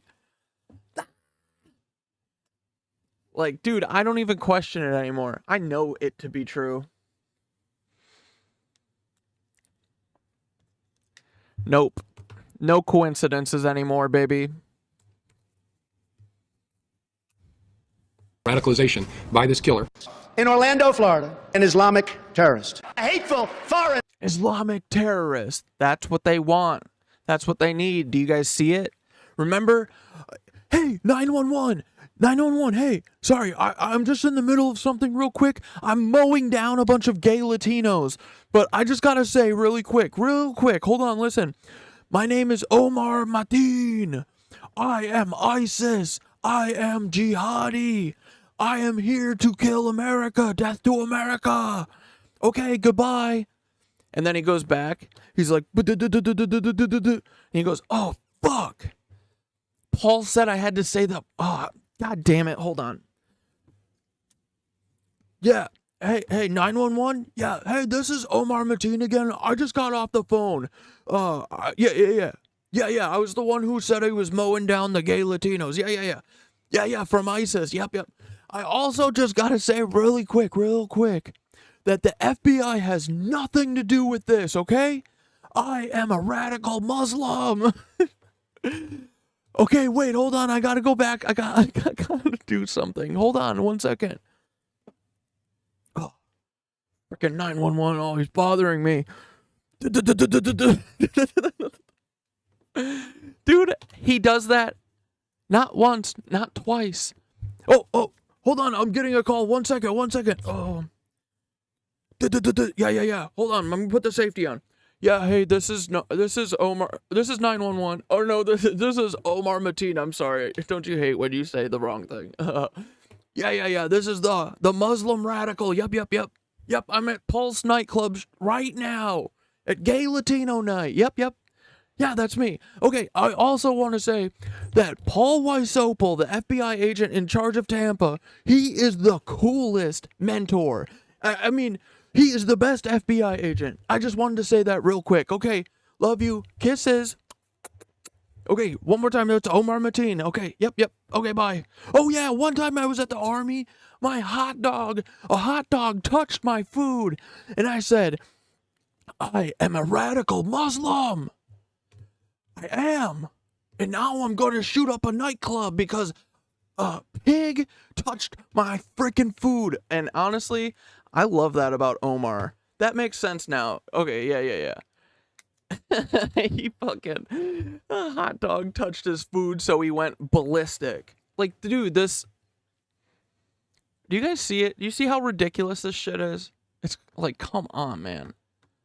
He called 4 times. I only did 3. I did 3 fake calls there. He called 4 times. He called 911 4 times to talk to them. About what? Like, dude. Like, when you actually do the John Hankey and you, like, show what it actually is. Isn't that crazy? It's just like... But, you know, they have control of the whole media. FBI and all these, you know, the Rothschilds. So it doesn't matter. What the fuck are we going to do about it? Oh, what are we going to make our own police force and go stop the police? No, we're going to sit here and make stupid YouTube videos about it. And then I'll eventually fall off my roof one day. And then y'all will be sad and then move on. That's probably how it'll go, but we'll see. That's what Paul wants. That's what Paul would love. But I don't go to the edge of the roof, so I never will. I'll never fall off of it. Honestly, if I did, I'd probably survive. I'll use my legs to absorb most of it, you know? My legs will break, but it'll be fine. They'll heal. Ideology. He was not a devout Muslim. He drank heavily when he was out partying at gay clubs. So, But I don't like when hot dogs touch my food. It's not a Muslim thing. I just hate hot dogs. They're gross. They look like little wieners. say all the witnesses from the club. He was not a radical Muslim. In fact, he was a gay cop, and he had been hired as a cop by the state of Florida and was later recruited away from them to be a U.S. intelligence operative. He had dated several of the gay patrons at the Pulse nightclub, but Trump and FBI Director Comey together screamed that he was a radical Muslim, just an over-the-top lie. Mateen Dude, I didn't know that. I didn't know that. I've never really looked into... I haven't dived super deep into Omar. But, of course, this all makes sense. Yeah, dude, all these people are literally programmed. Like, hypnosis must be super real, because it looks like it works. Completely lacked any motive, clearly a Manchurian candidate, who had been programmed by his U.S. intelligence employers to commit a murder that he had no reason to commit. Trump made the shooting and fear of Islamic people the central part of his campaign. Our enemy is Islamic extremist terrorism. That's what we want it to be really bad. Come on. Come here and kill us. Donald J. Trump is calling for a total and complete shutdown of Muslims entering the United States. You may not be surprised to learn at this point that Trump was nearby when the shooting occurred. So, now that we have all this background, can we make an intelligent guess about who may have been making their bone at Uvalde? Steve Bannon works for the deep state. He is not a nice man. He bragged to friends that he admired Hitler's rise to power, and he does not. Yeah, you know what it is? Anything with Bannon, I think, so Bannon is like one of the teams, right? I think this is how it is. It's like there's a team, the Russian side is like Bannon's a part of it, you know? It's like it's like the slimy, Trumpian, all those guys. And then all the white Suprema pizza types are, you know, the FBI and the CIA. Okay, this all makes sense. So this is one of the ones that, like, the Bannon crew took on, I think. Because then, you know, then we've got Paul Wysopal somewhere, I'm sure. He's running these. Then on top of Paul Wysopal, we've got that Ted guy who did the classics, you know, like the Las Vegas shooting and covered that up. And then the Lahaina fire. I think he's like literally the sheriff of Maui or something, right? Isn't he? Something weird. But yeah, these are just like a couple different teams, right? And then when Bannon does shit, he uses a lot of Russian connections, and then there's the Kroll agency. It's like 30 different little separate groups working to destroy everything. The fuck? Oh, it's just a really loud motorcycle. Not work for any candidate. He recruits and then coaches candidates, looking for those who will. Cambridge Analytica, yeah, dude. I forgot that Bannon was a part of that Facebook Cambridge Analytica shit way back in the day. Oh, not way back, but like, you know, what was that, 8-10 years ago? Maybe more? And again, Bannon is like working for someone. Probably like Putin. Like, these are all just a bunch of yes men, puppet boys working for their money daddy. Happily accept orders from his truly evil masters. Donald J. Trump is calling for a total and complete shutdown. Read Ted K's interview about McVeigh's behavior in prison. Okay, you don't have to tell me twice. I'm not gonna read it right this second, but I'm putting it on my list of shit to do. You know what I mean? And we know Ted Kaczynski was an MK Ultra victim. He was... And bro, honestly, Ted wasn't really that wrong. He said that they're going to take over everything by using technology. And look, they have.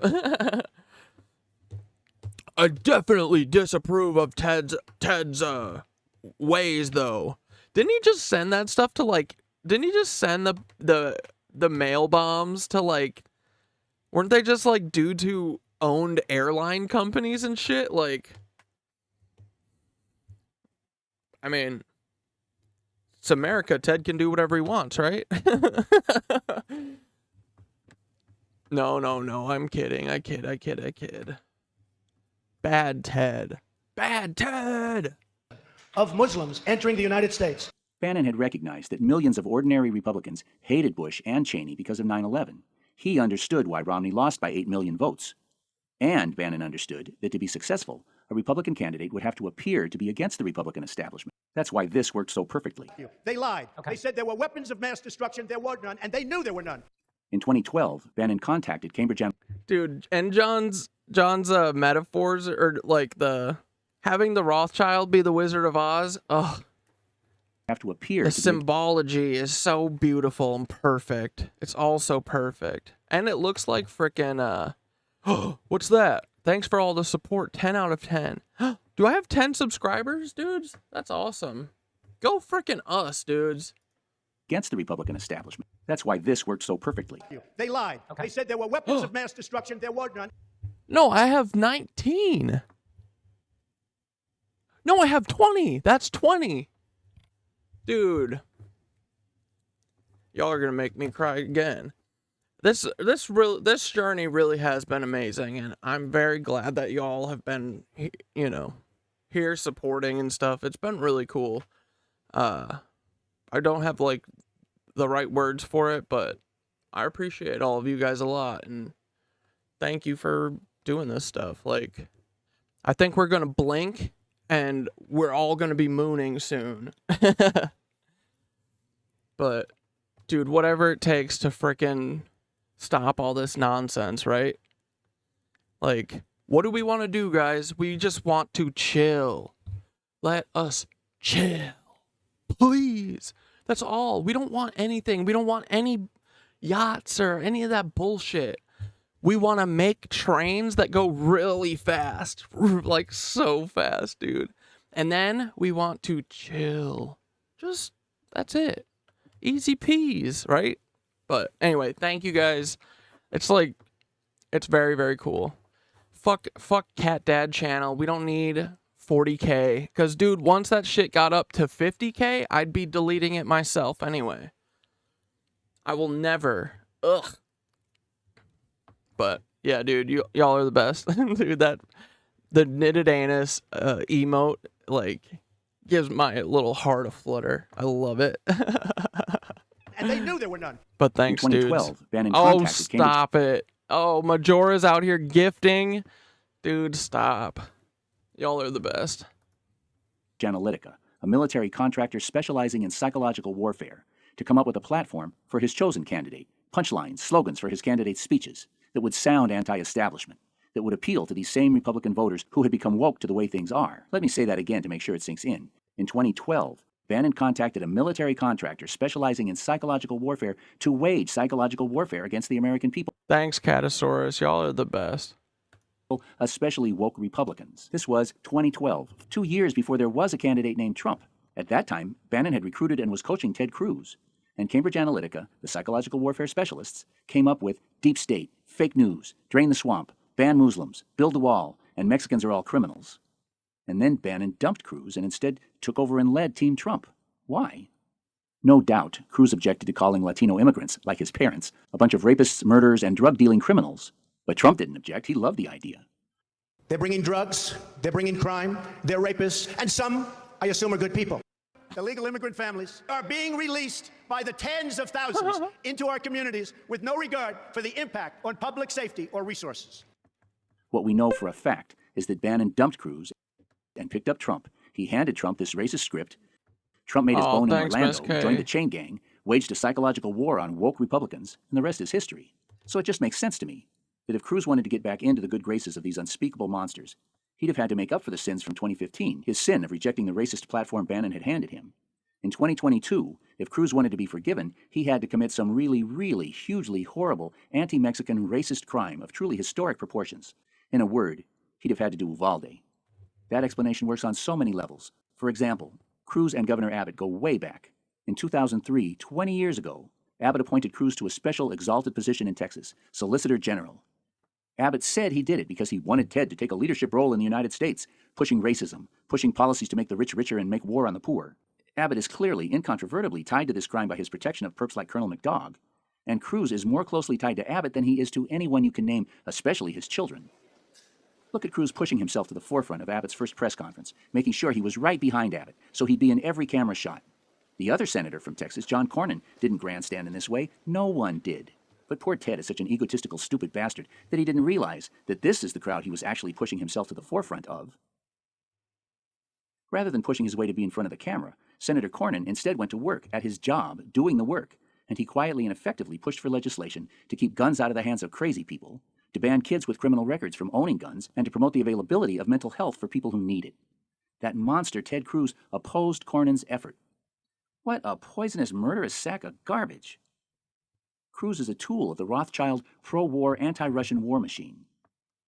John Boehner was the Republican Speaker in the Congress while Cruz was a senator, and he wants you to know that I've never quite seen anything happen before or since, like the activities of Ted Cruz.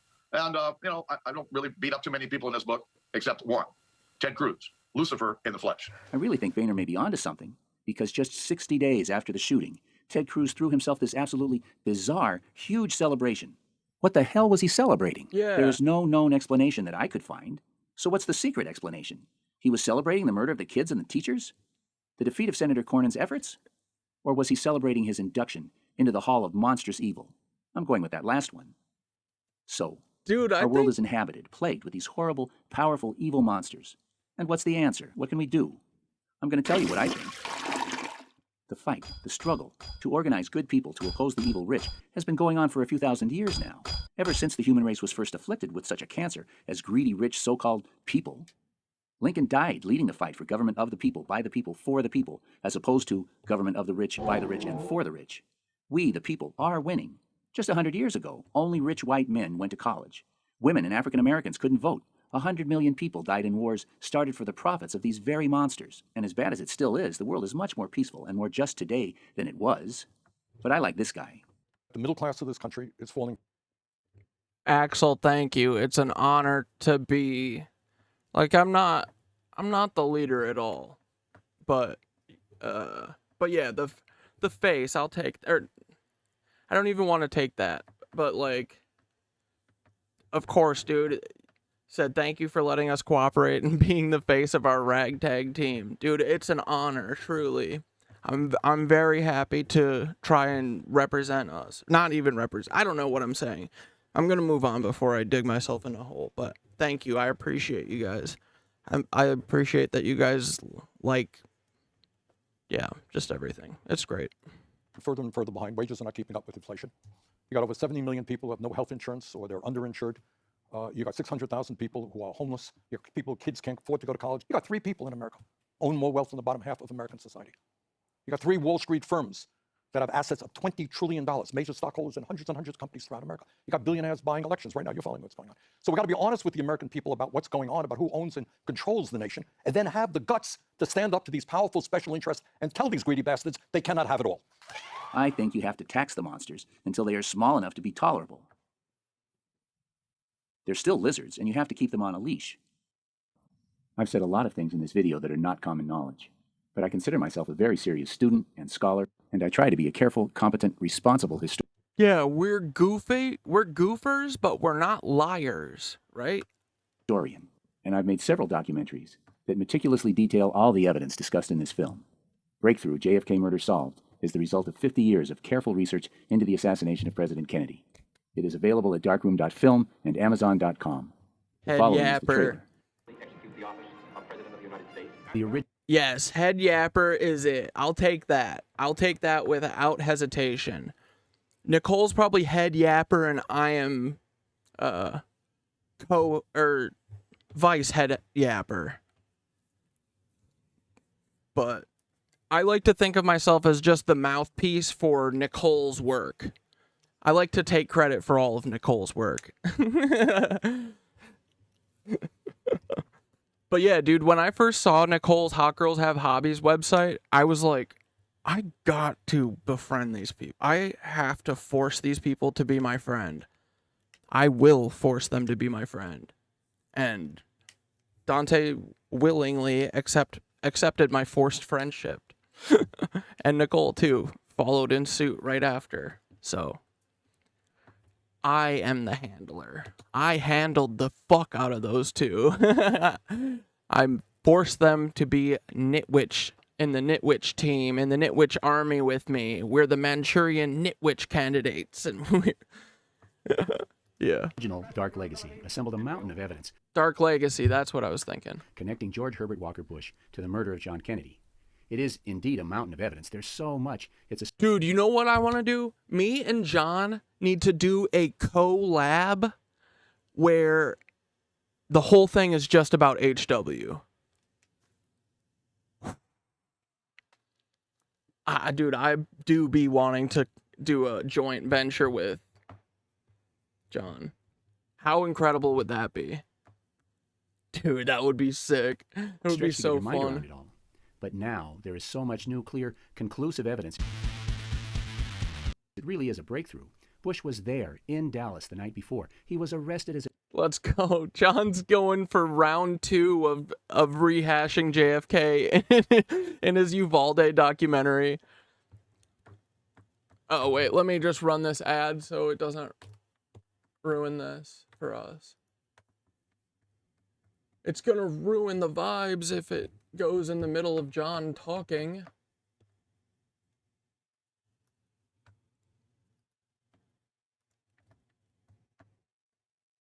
Ugh.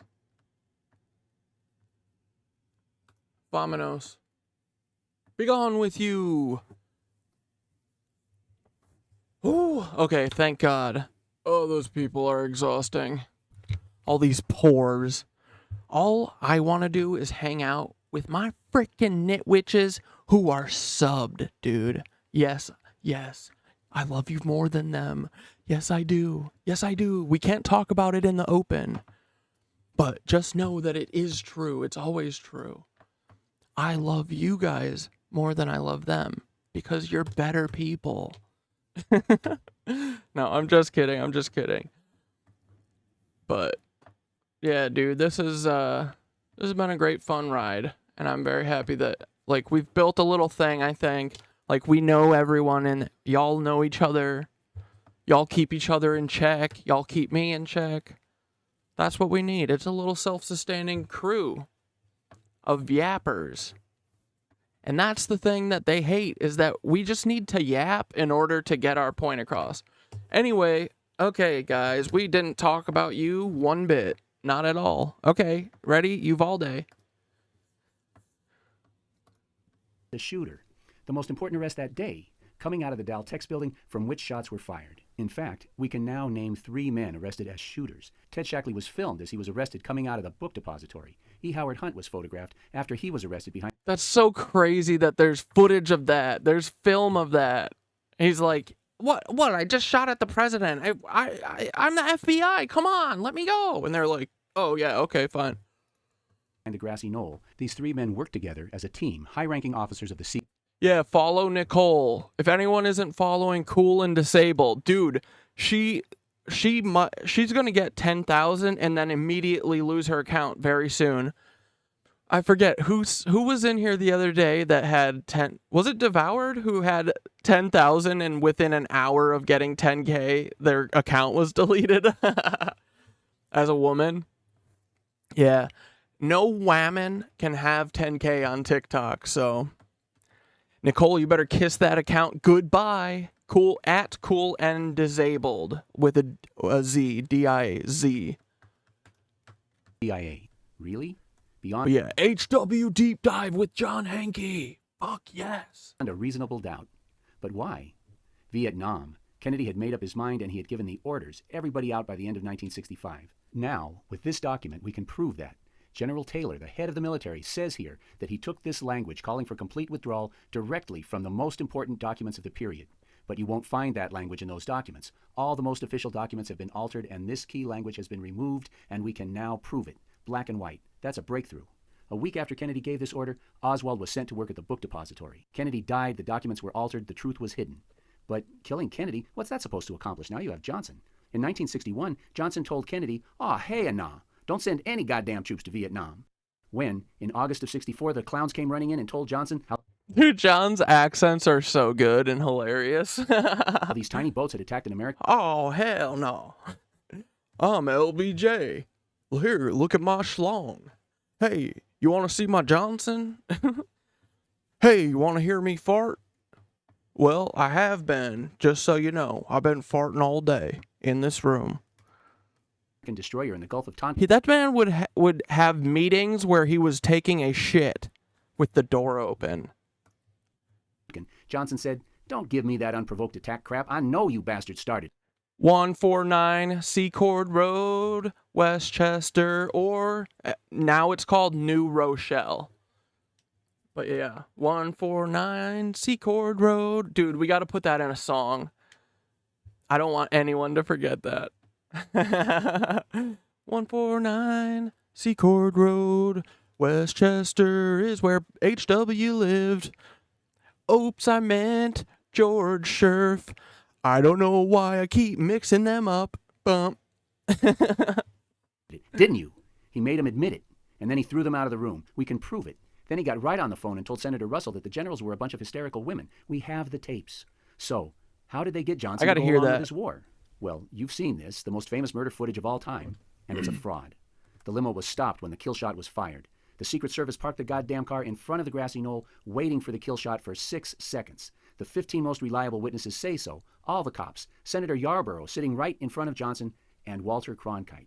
3 shots rang out. The car stopped momentarily. Secret Servicemen unloaded their rifles and started into the crowd. But you don't see the limousine stop in this movie. This film has been altered. The Secret Service was completely involved in Kennedy's murder, and the killers wanted Johnson to know it. They wanted him to hear the shots and see the blood to ensure his cooperation.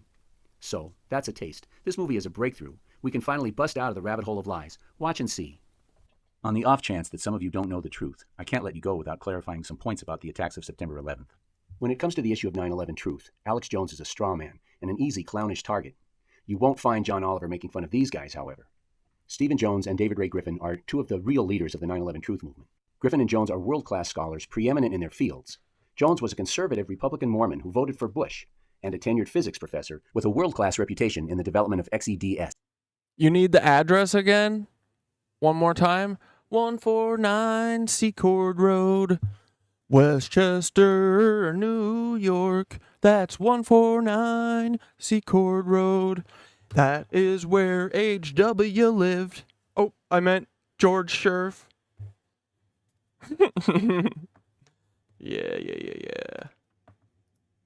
Gotta love him. A process measuring the energy level of an electron in order to identify what kind of atom it came from. One of his physics students asked him about the collapse of Building 7, which was not hit by a plane and which collapsed on the afternoon of September 11th in a pattern precisely resembling a controlled demolition.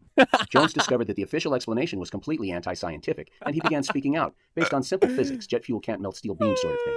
But then he woke up one morning and Everyone understands, right, why that's a controlled demolition and had nothing to do with any of the planes that hit the other 2 buildings that fell down.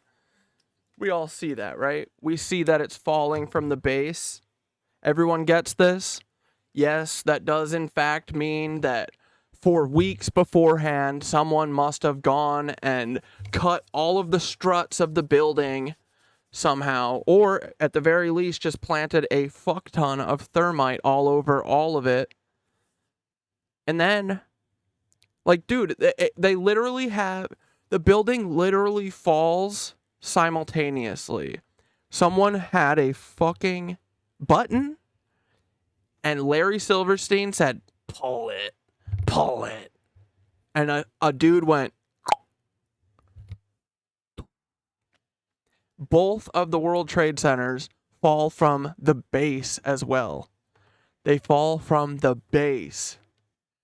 If a plane hit those towers and it fell, it would fall here first, right? The top part of the building, it would do like this, donk, and then push this down, right? Or at least crumble the top. But no, what it does is this. And you can tell because where the plane hit, there's smoke coming out of it, right? So you can see that the smoke part starts moving at the same time as the top part.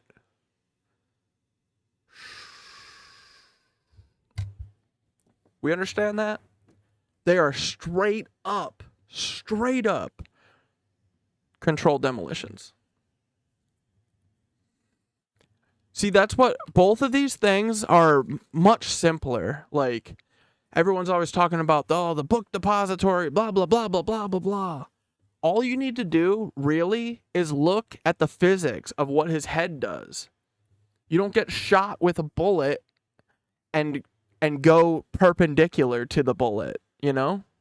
You go with the bullet. So, physics. Remember that his... You just got to look at the physics and close your ears. It helps if you unplug your ears so you can't hear what the TV's telling you. specialty was in XEDS. He obtained samples of dust from 9/11, and the first thing he discovered was microspheres of iron. Microspheres are only created by melting. Dude, yeah. If someone finds that Larry interview, we could watch that, where he describes why he wasn't in the World Trade Center on the one day that he wasn't in the World Trade Center.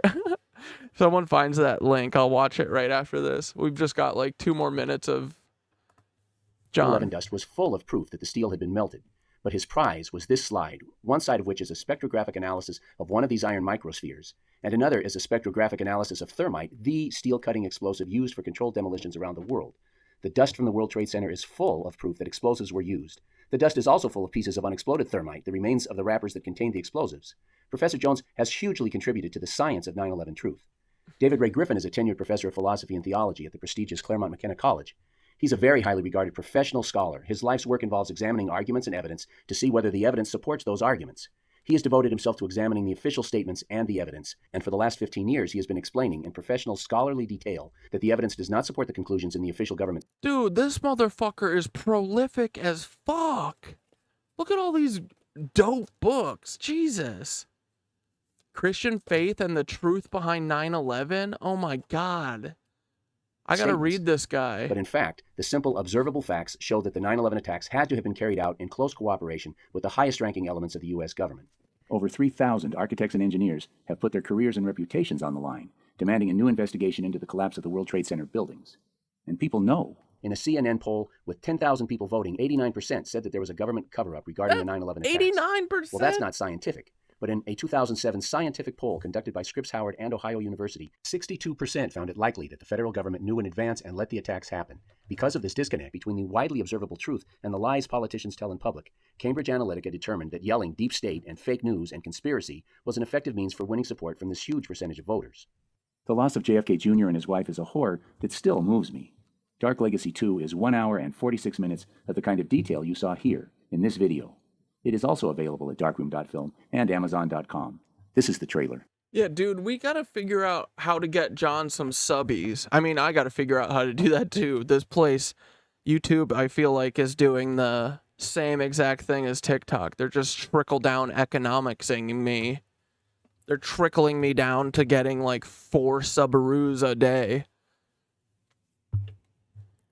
I got 1,000 in like the first week. Come on, doggy.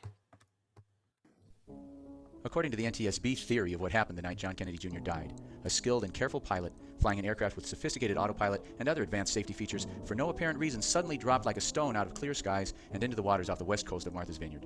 The NTSB radar report of the crash makes this look like either an explosion or a suicide, doesn't it?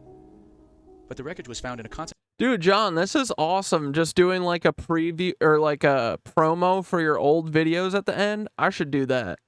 I am going to do that, actually. I think that maybe that's the problem, because when I first started getting people following on TikTok, it started when I started doing the... Well, I mean, it started before, I think, with the... But the suppression, like, trickled it back. But then I started asking at the end of the videos, go follow, and doing an extra joke pointing at the thing. And that made shit skyrocket. I think Wander said last week, too, that I need to start asking. So I guess I'll start doing that on YouTube, too. But I'm also going at the end to say, first, go follow John Hankey. Then come back here and follow me. John needs to be the president of the United States. He's one old guy that I would allow. I would vote for John. He's the only old guy I would vote for. Concentrated area and show. And I mean old in the sweetest way possible. I don't mean anything by that, John. You're the coolest old guy I know. But no signs at all of explosion. Did John decide to commit suicide by murdering his wife and sister-in-law in his mother's front yard the day before his cousin's wedding? Yep. Well, you be the judge. At 11:30 the next morning, in a detailed and absolutely accurate report, the official Coast Guard information officer, Todd Burgun, told ABC's affiliate station in Boston that Kennedy had contacted the Martha's Vineyard Tower at 9:39 the night before, telling them that he was on final approach 19 miles off the coast of Martha's Vineyard. It was at 9:39 p.m., and it was with the FAA, and it was on its final approach to Martha's Vineyard. So at 9:39, to the best of your information, JFK Jr. made a contact with the airport, with the flight controllers, the traffic controllers at Martha's Vineyard Airport, that he was on a final descent. That is correct. At 9:39. The detailed NTSB radar analysis of the flight shows that at 9:38 and 50 seconds, the plane was indeed on final approach 19 miles off the coast of Martha's Vineyard and holding at 2,500 feet. FAA regulations require that aircraft on final approach hold at 2,500 feet and contact the tower before descending further. So, Burgun's report of radio contact is absolutely credible, entirely corroborated by the NTSB radar analysis. But 2 hours after Burgun's news report of contact with the tower, at 1:30 p.m., the Pentagon took over the reporting of the news. They silenced Burgun and began spreading a whole grip of really obvious lies, including the lie that John Kennedy did not contact the tower. Why? It's not so hard to figure out. You see, if the Pentagon had allowed the news of the tower contact to get out, it would have allowed the search and rescue craft to focus their search on the crash area. This is clearly something the Pentagon was trying to avoid. You see, ABC also reported that John's emergency locator beacon went off and was received by the Air Force satellites. This means the Air Force knew the exact location of the crash the instant it occurred. According to the New York Times, the FAA's radar analysis showing the crash location was available at 5 a.m. This radar analysis is called an NTAP. It showed the plane went down 19 miles off the coast of Martha's Vineyard. But this information was withheld from the rescue craft, and they were kept searching the entire flight path until Lot said, how many agents do you suspect actually perpetrated the JFK assassination? I know that there are at least 3 angles being shot from, but I think it was 4. I think that there's someone up in the tunnel ahead. There's someone at the grassy knoll doing the kill shot. And then there was someone up in the book depository, either as a, prop for Lee Harvey. I don't think it was Lee Harvey Oswald, though. And I think it was someone else. And I think that they honestly were supposed to get him with that. I think that was the plan. But they fucked it up because they're all shit. Because all the good hitmen wouldn't take it. So HW signed up to do it. And E. Howard Hunt signed up to do it. And all these other people signed up to do it who were CIA feds. So it's so much worse than I thought. Dude, I thought that Alan Dulles planned it or let Mossad do it.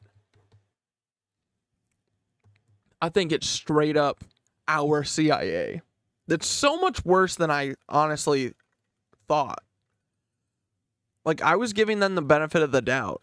But now, based on all of John Hankey's work, I really do believe I think he's spot on with most of this shit. No one else has shown how close and involved HW was. He was there. He wasn't just in Dallas. He was in he was in the fucking Dealey Plaza. But no one else has shown that HW was there as well as Hankey. I've never seen that until Hankey showed it in Breakthrough. He literally broke through our brains. Dude, isn't that so fucked up? I literally was like, no, well, our CIA would never do it because they would expose themselves. Of course they would have the Mossad do it. No, dude. They legit just had their people do it. E. Howard Hunt was a well-known spy. His face was known. Fucking the guy that's Woody Harrelson's dad was a well-known hitman. Yeah, it's so much worse. It's just that it was literally our CIA. I was giving them the benefit of the doubt, bro. Isn't that funny?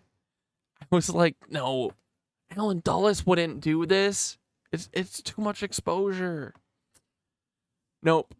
They're all messy. They're sloppy, messy, sloppy piggies.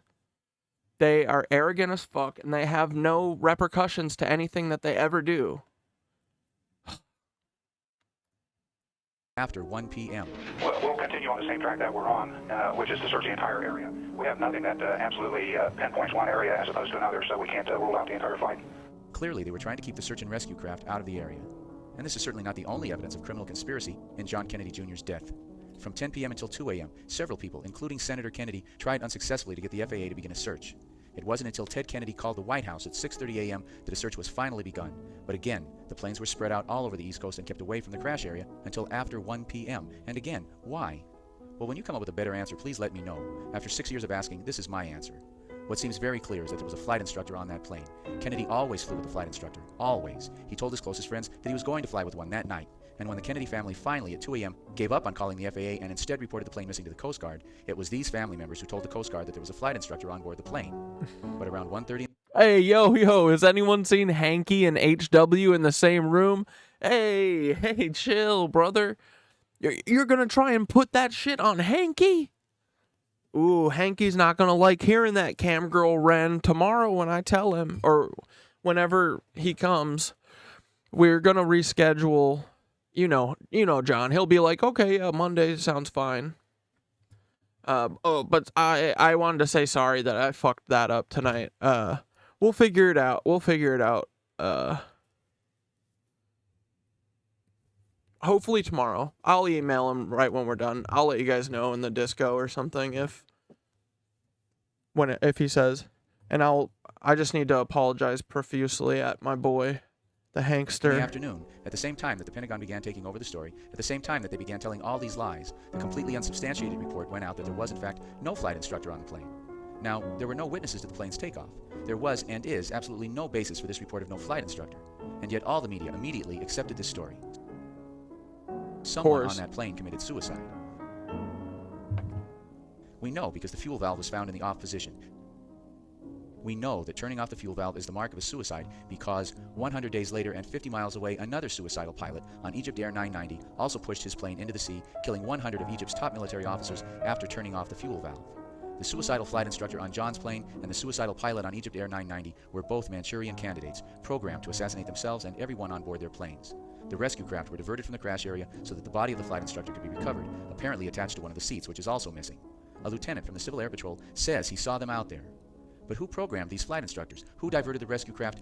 I'm still holding out hope, though, that they fucked up the JFK Jr. one, and that Matty Ice is correct, and JFK Jr. will be coming back to save us all and kill all the Nazis. Fingers are crossed for that, for sure. But otherwise, I think whatever happened is probably closer to John Hankey's version. I feel like, yeah, what they probably did is the flight instructor probably, if they aren't fucking coming back and doing revenge against all their enemies, Kill Bill style, then I'm assuming that the Manchurian Candidate person just pop, hit all three of them in the head and then picked up the levers of the fucking plane and dropped it into the ocean. But the Manchurian Candidate spy person could have also just jumped out of the plane and after throwing it into the ground, you know? Or he was a Manchurian Candidate and lifted it up and yoinked himself down too. Who knows? Ugh. And who told the Pentagon to tell all these ridiculous lies? Manchurian graduates!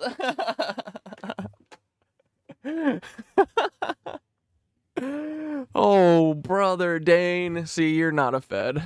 That's so funny. That's really funny. The same monsters who planned the attacks of September 11th. They decided, the father kills the father, the son should kill the son.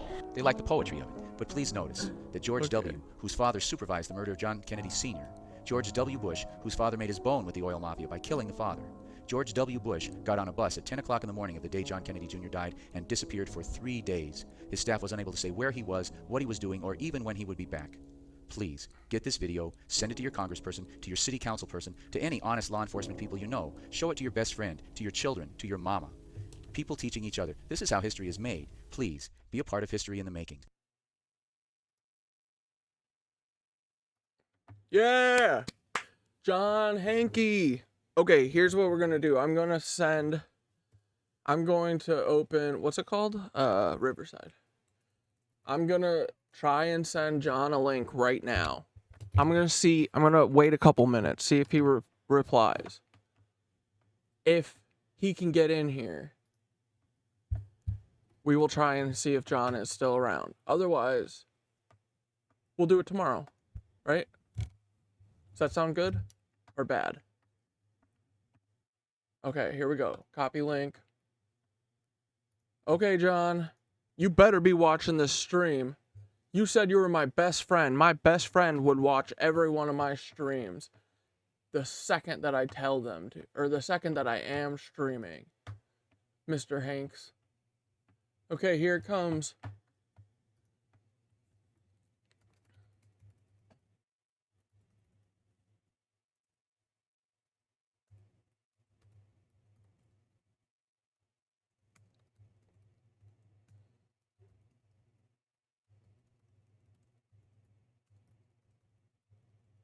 Okay, I just said, we just watched all of Uvalde. It was so good. Oh my God, we would freaking love to speak with you, okay? So, let's find that clip of Larry. We'll give Mr. Hanks, we'll give the cool Hanks a, Larry Silverstein, 9/11 story. What was it? It was like his nails. He was getting his nails done or something.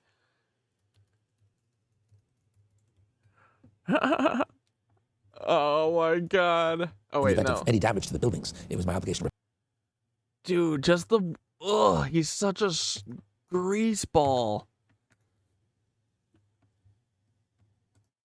Repair the damage or replace whatever is necessary to do it as quickly as possible, like kind, like quality. The buildings came down. My obligation now was to put them back. It dawned upon me very, very swiftly that your obligation to what? Your wallet? Like, my obligation is to put them back. We couldn't let this sit fallow because there were families leaving Lower Manhattan by the thousands. I mean, they couldn't get out of here quickly enough. Firms, commercial firms, were leaving. The only way to reverse it was to rebuild. The only way to rebuild with private money was to take the insurance policies that I owned and collect. Instead of roughly $6 billion, we came out with $4.5 billion. People told us, "Hey, Dane, your sense of humor was not appreciated in your Fed family, but it is in your Nitwitch family, brother. Keep it coming." Succeed. You'll never lease it. No one's going to want the space. You'll never rent it. You'll never finance it. Don't build it. Everybody told me it's absolutely insane to do what I was doing, right? But I didn't listen to them, and I went ahead, built this building, and the net result is we leased it, and we financed it for 40 years, and it's an eminently successful building. I think the tower is beautifully. He's like, and then the second that they were like, hey, this fucking place is filled with asbestos. Hey, you're gonna fucking kill people and give everyone fucking cancer. You gotta remove all this asbestos. He's like, as soon as they said that to me, I was like, hey, Mr. Bin Laden, hey, Mr. Bush, what are you doing here, eh? What about a little, we'll do an emergency asbestos removal. You know what I mean? We'll do the quick asbestos removal version. Like, you know that this is exactly what that was, right? He would be like, if he was truly honest, he would be like, yeah, it was a business decision, you know? No harm, no foul. Nothing personal. Nothing personal. It was just it's business, you know?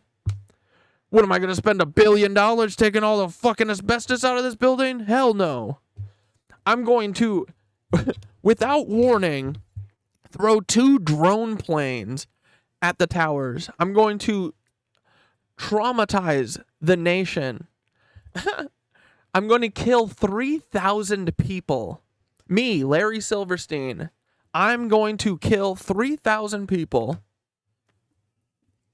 because I don't want to pay for asbestos removal. I'm going to give a catalyst for the war in Iraq and Afghanistan for the next 20 years. Me, Larry Silverstein. Real estate developer. And hey, World Trade Center 2.0, 3.0. That's going to be better than the other ones, right? No asbestos. Like, I'm joking, but I'm not joking. Like, that was his calculation. That's what he said. Dude, not only that, bro, but he fucking put a terrorist insurance policy on it. And not only that, he got paid out double. He said, whoa, whoa, whoa, that was 2 towers. I feel like if, what insurance company was that? Do you think that they would be pissed when they found out that Larry had a couple Mossad feds plant a bunch of thermite in the basements of all these buildings? Do you think that they would be upset about that? They paid like what? $12 trillion to Larry Silverstein, the domestic terrorist who took down 3 of his own towers in Manhattan so he wouldn't have to remove asbestos. That's fucking weird, Larry. That's sinister. That's like evil villain shit, you know? So, anyway.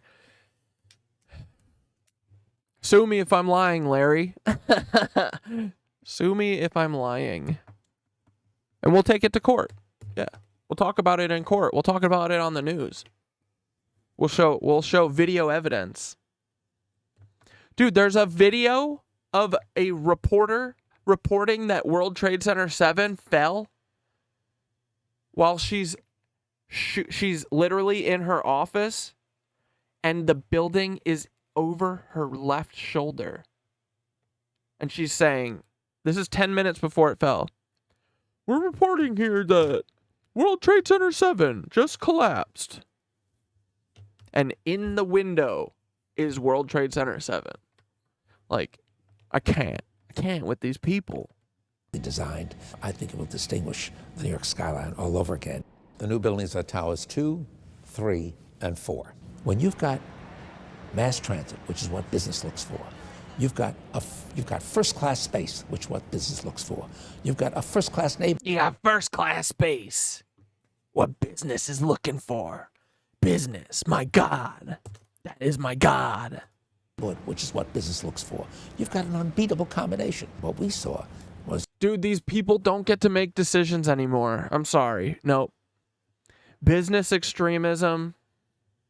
And ain't happening anymore. It's not cool. The magnificence of what we're seeing today, and drove toward that, and happily. Fucking landlords, man. Exactly, Canna Queen. This is the most landlord fucking king of landlords. Look at his goofy, grimy fucking ass. Dude. I can't believe that these people exist. Things seem to be working in the direction we had expected to begin with. On my 84th or 85th birthday, in 2015, 2016, when I think this is really going to be done, I hope that people look at what we've accomplished here and agree that we did a superb job, that we built first-class buildings, iconic buildings, which we will have, that they'll be built to a standard that no one else has ever achieved. Fairy flowers, yes. Yes, friendship bracelets. Digital friendship BFF Knitwitch bracelets for sure. I support that. Yeah, can we co-opt that from Taylor Swift? She fucking ruined friendship bracelets. Before, which will be that CIA Fed. Case at the leading front. No, worse. Dude, she legit is a Satanist, I think. She's like one of these cuckoo ones. In my opinion, Taylor. Have you seen that video on TikTok about the witch queen or whatever that she looks like startlingly looks like? I believe it. Yep. Everyone who is a billionaire is definitely Aleister Crowley's children. Yes. You don't have to even show me any evidence. I'll believe whatever you say about that. Yep. Yep. They are all Satanists. Yep. For sure. Technology. The important thing today, instead of looking back, we're looking forward because of what's happening. And what's happening here is very positive.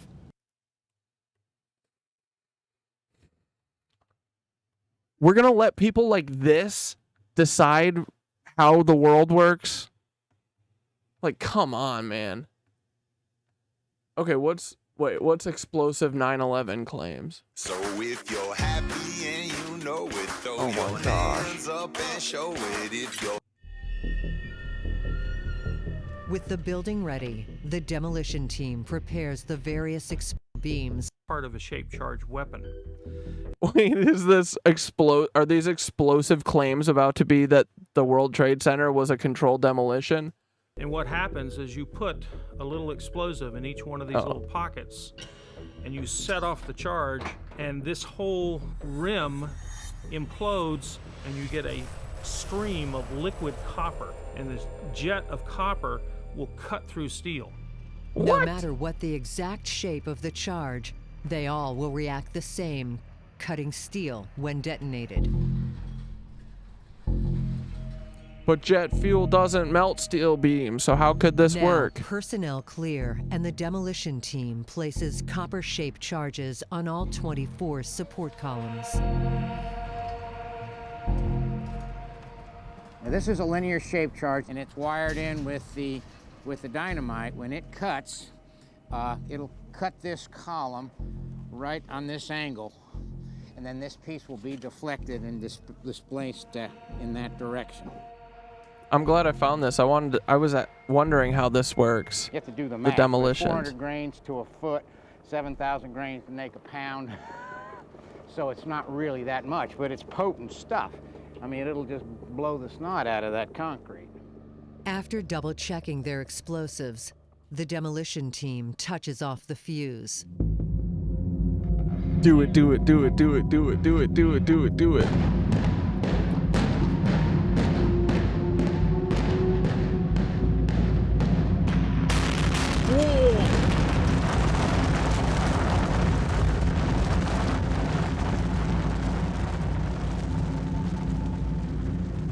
That's what the World Trade Center looked like when it came down. Debris should be hard evidence pointing to implosion.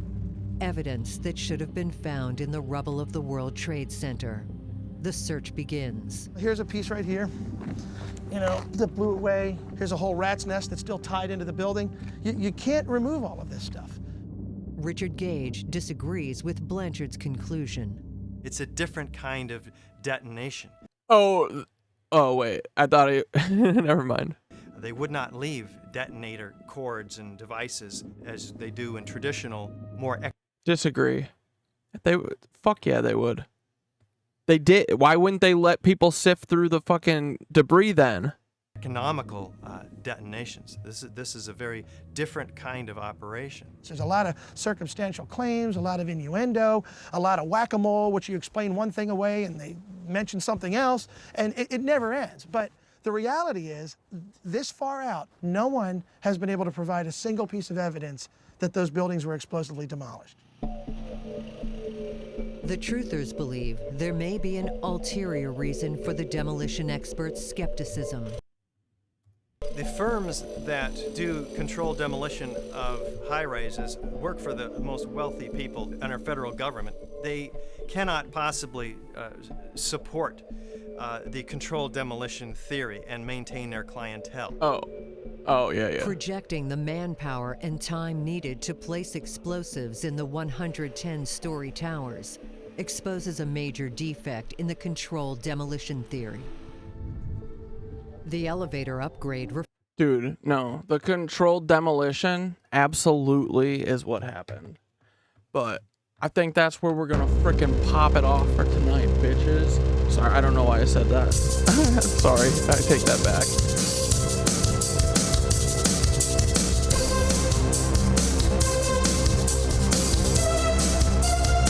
But, dude, great Sunday stream.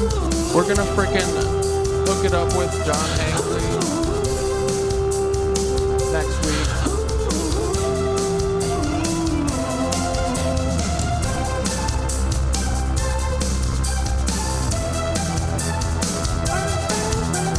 But hell yeah, dude. I'm sorry Hanky wasn't here. I'm gonna bug him until we see him tomorrow and Wednesday or Friday.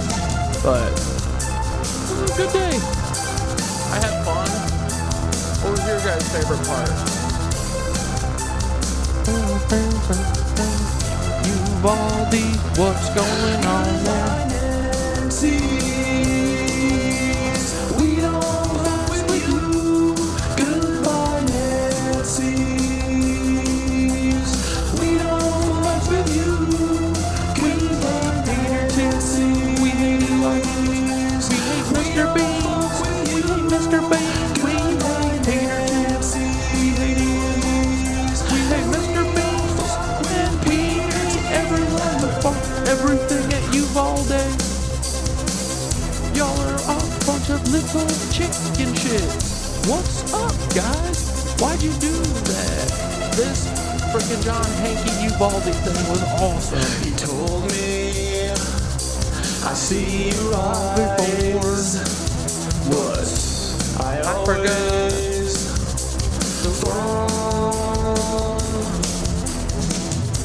I see you come. I see you go. Whoops, clicked the wrong one, but we'll put this in the background. All things pass into the sun, and I say, oh no, sir, I must say free Gaza. We gotta expose these monsters and punch them in the face, like that little girl. He told me, dude, it's been all before. If she can punch a cop in the face, then so can you. Cowards. No, don't punch a cop. Wait, that's not what I was saying. It was just a joke. He said, don't punch cops.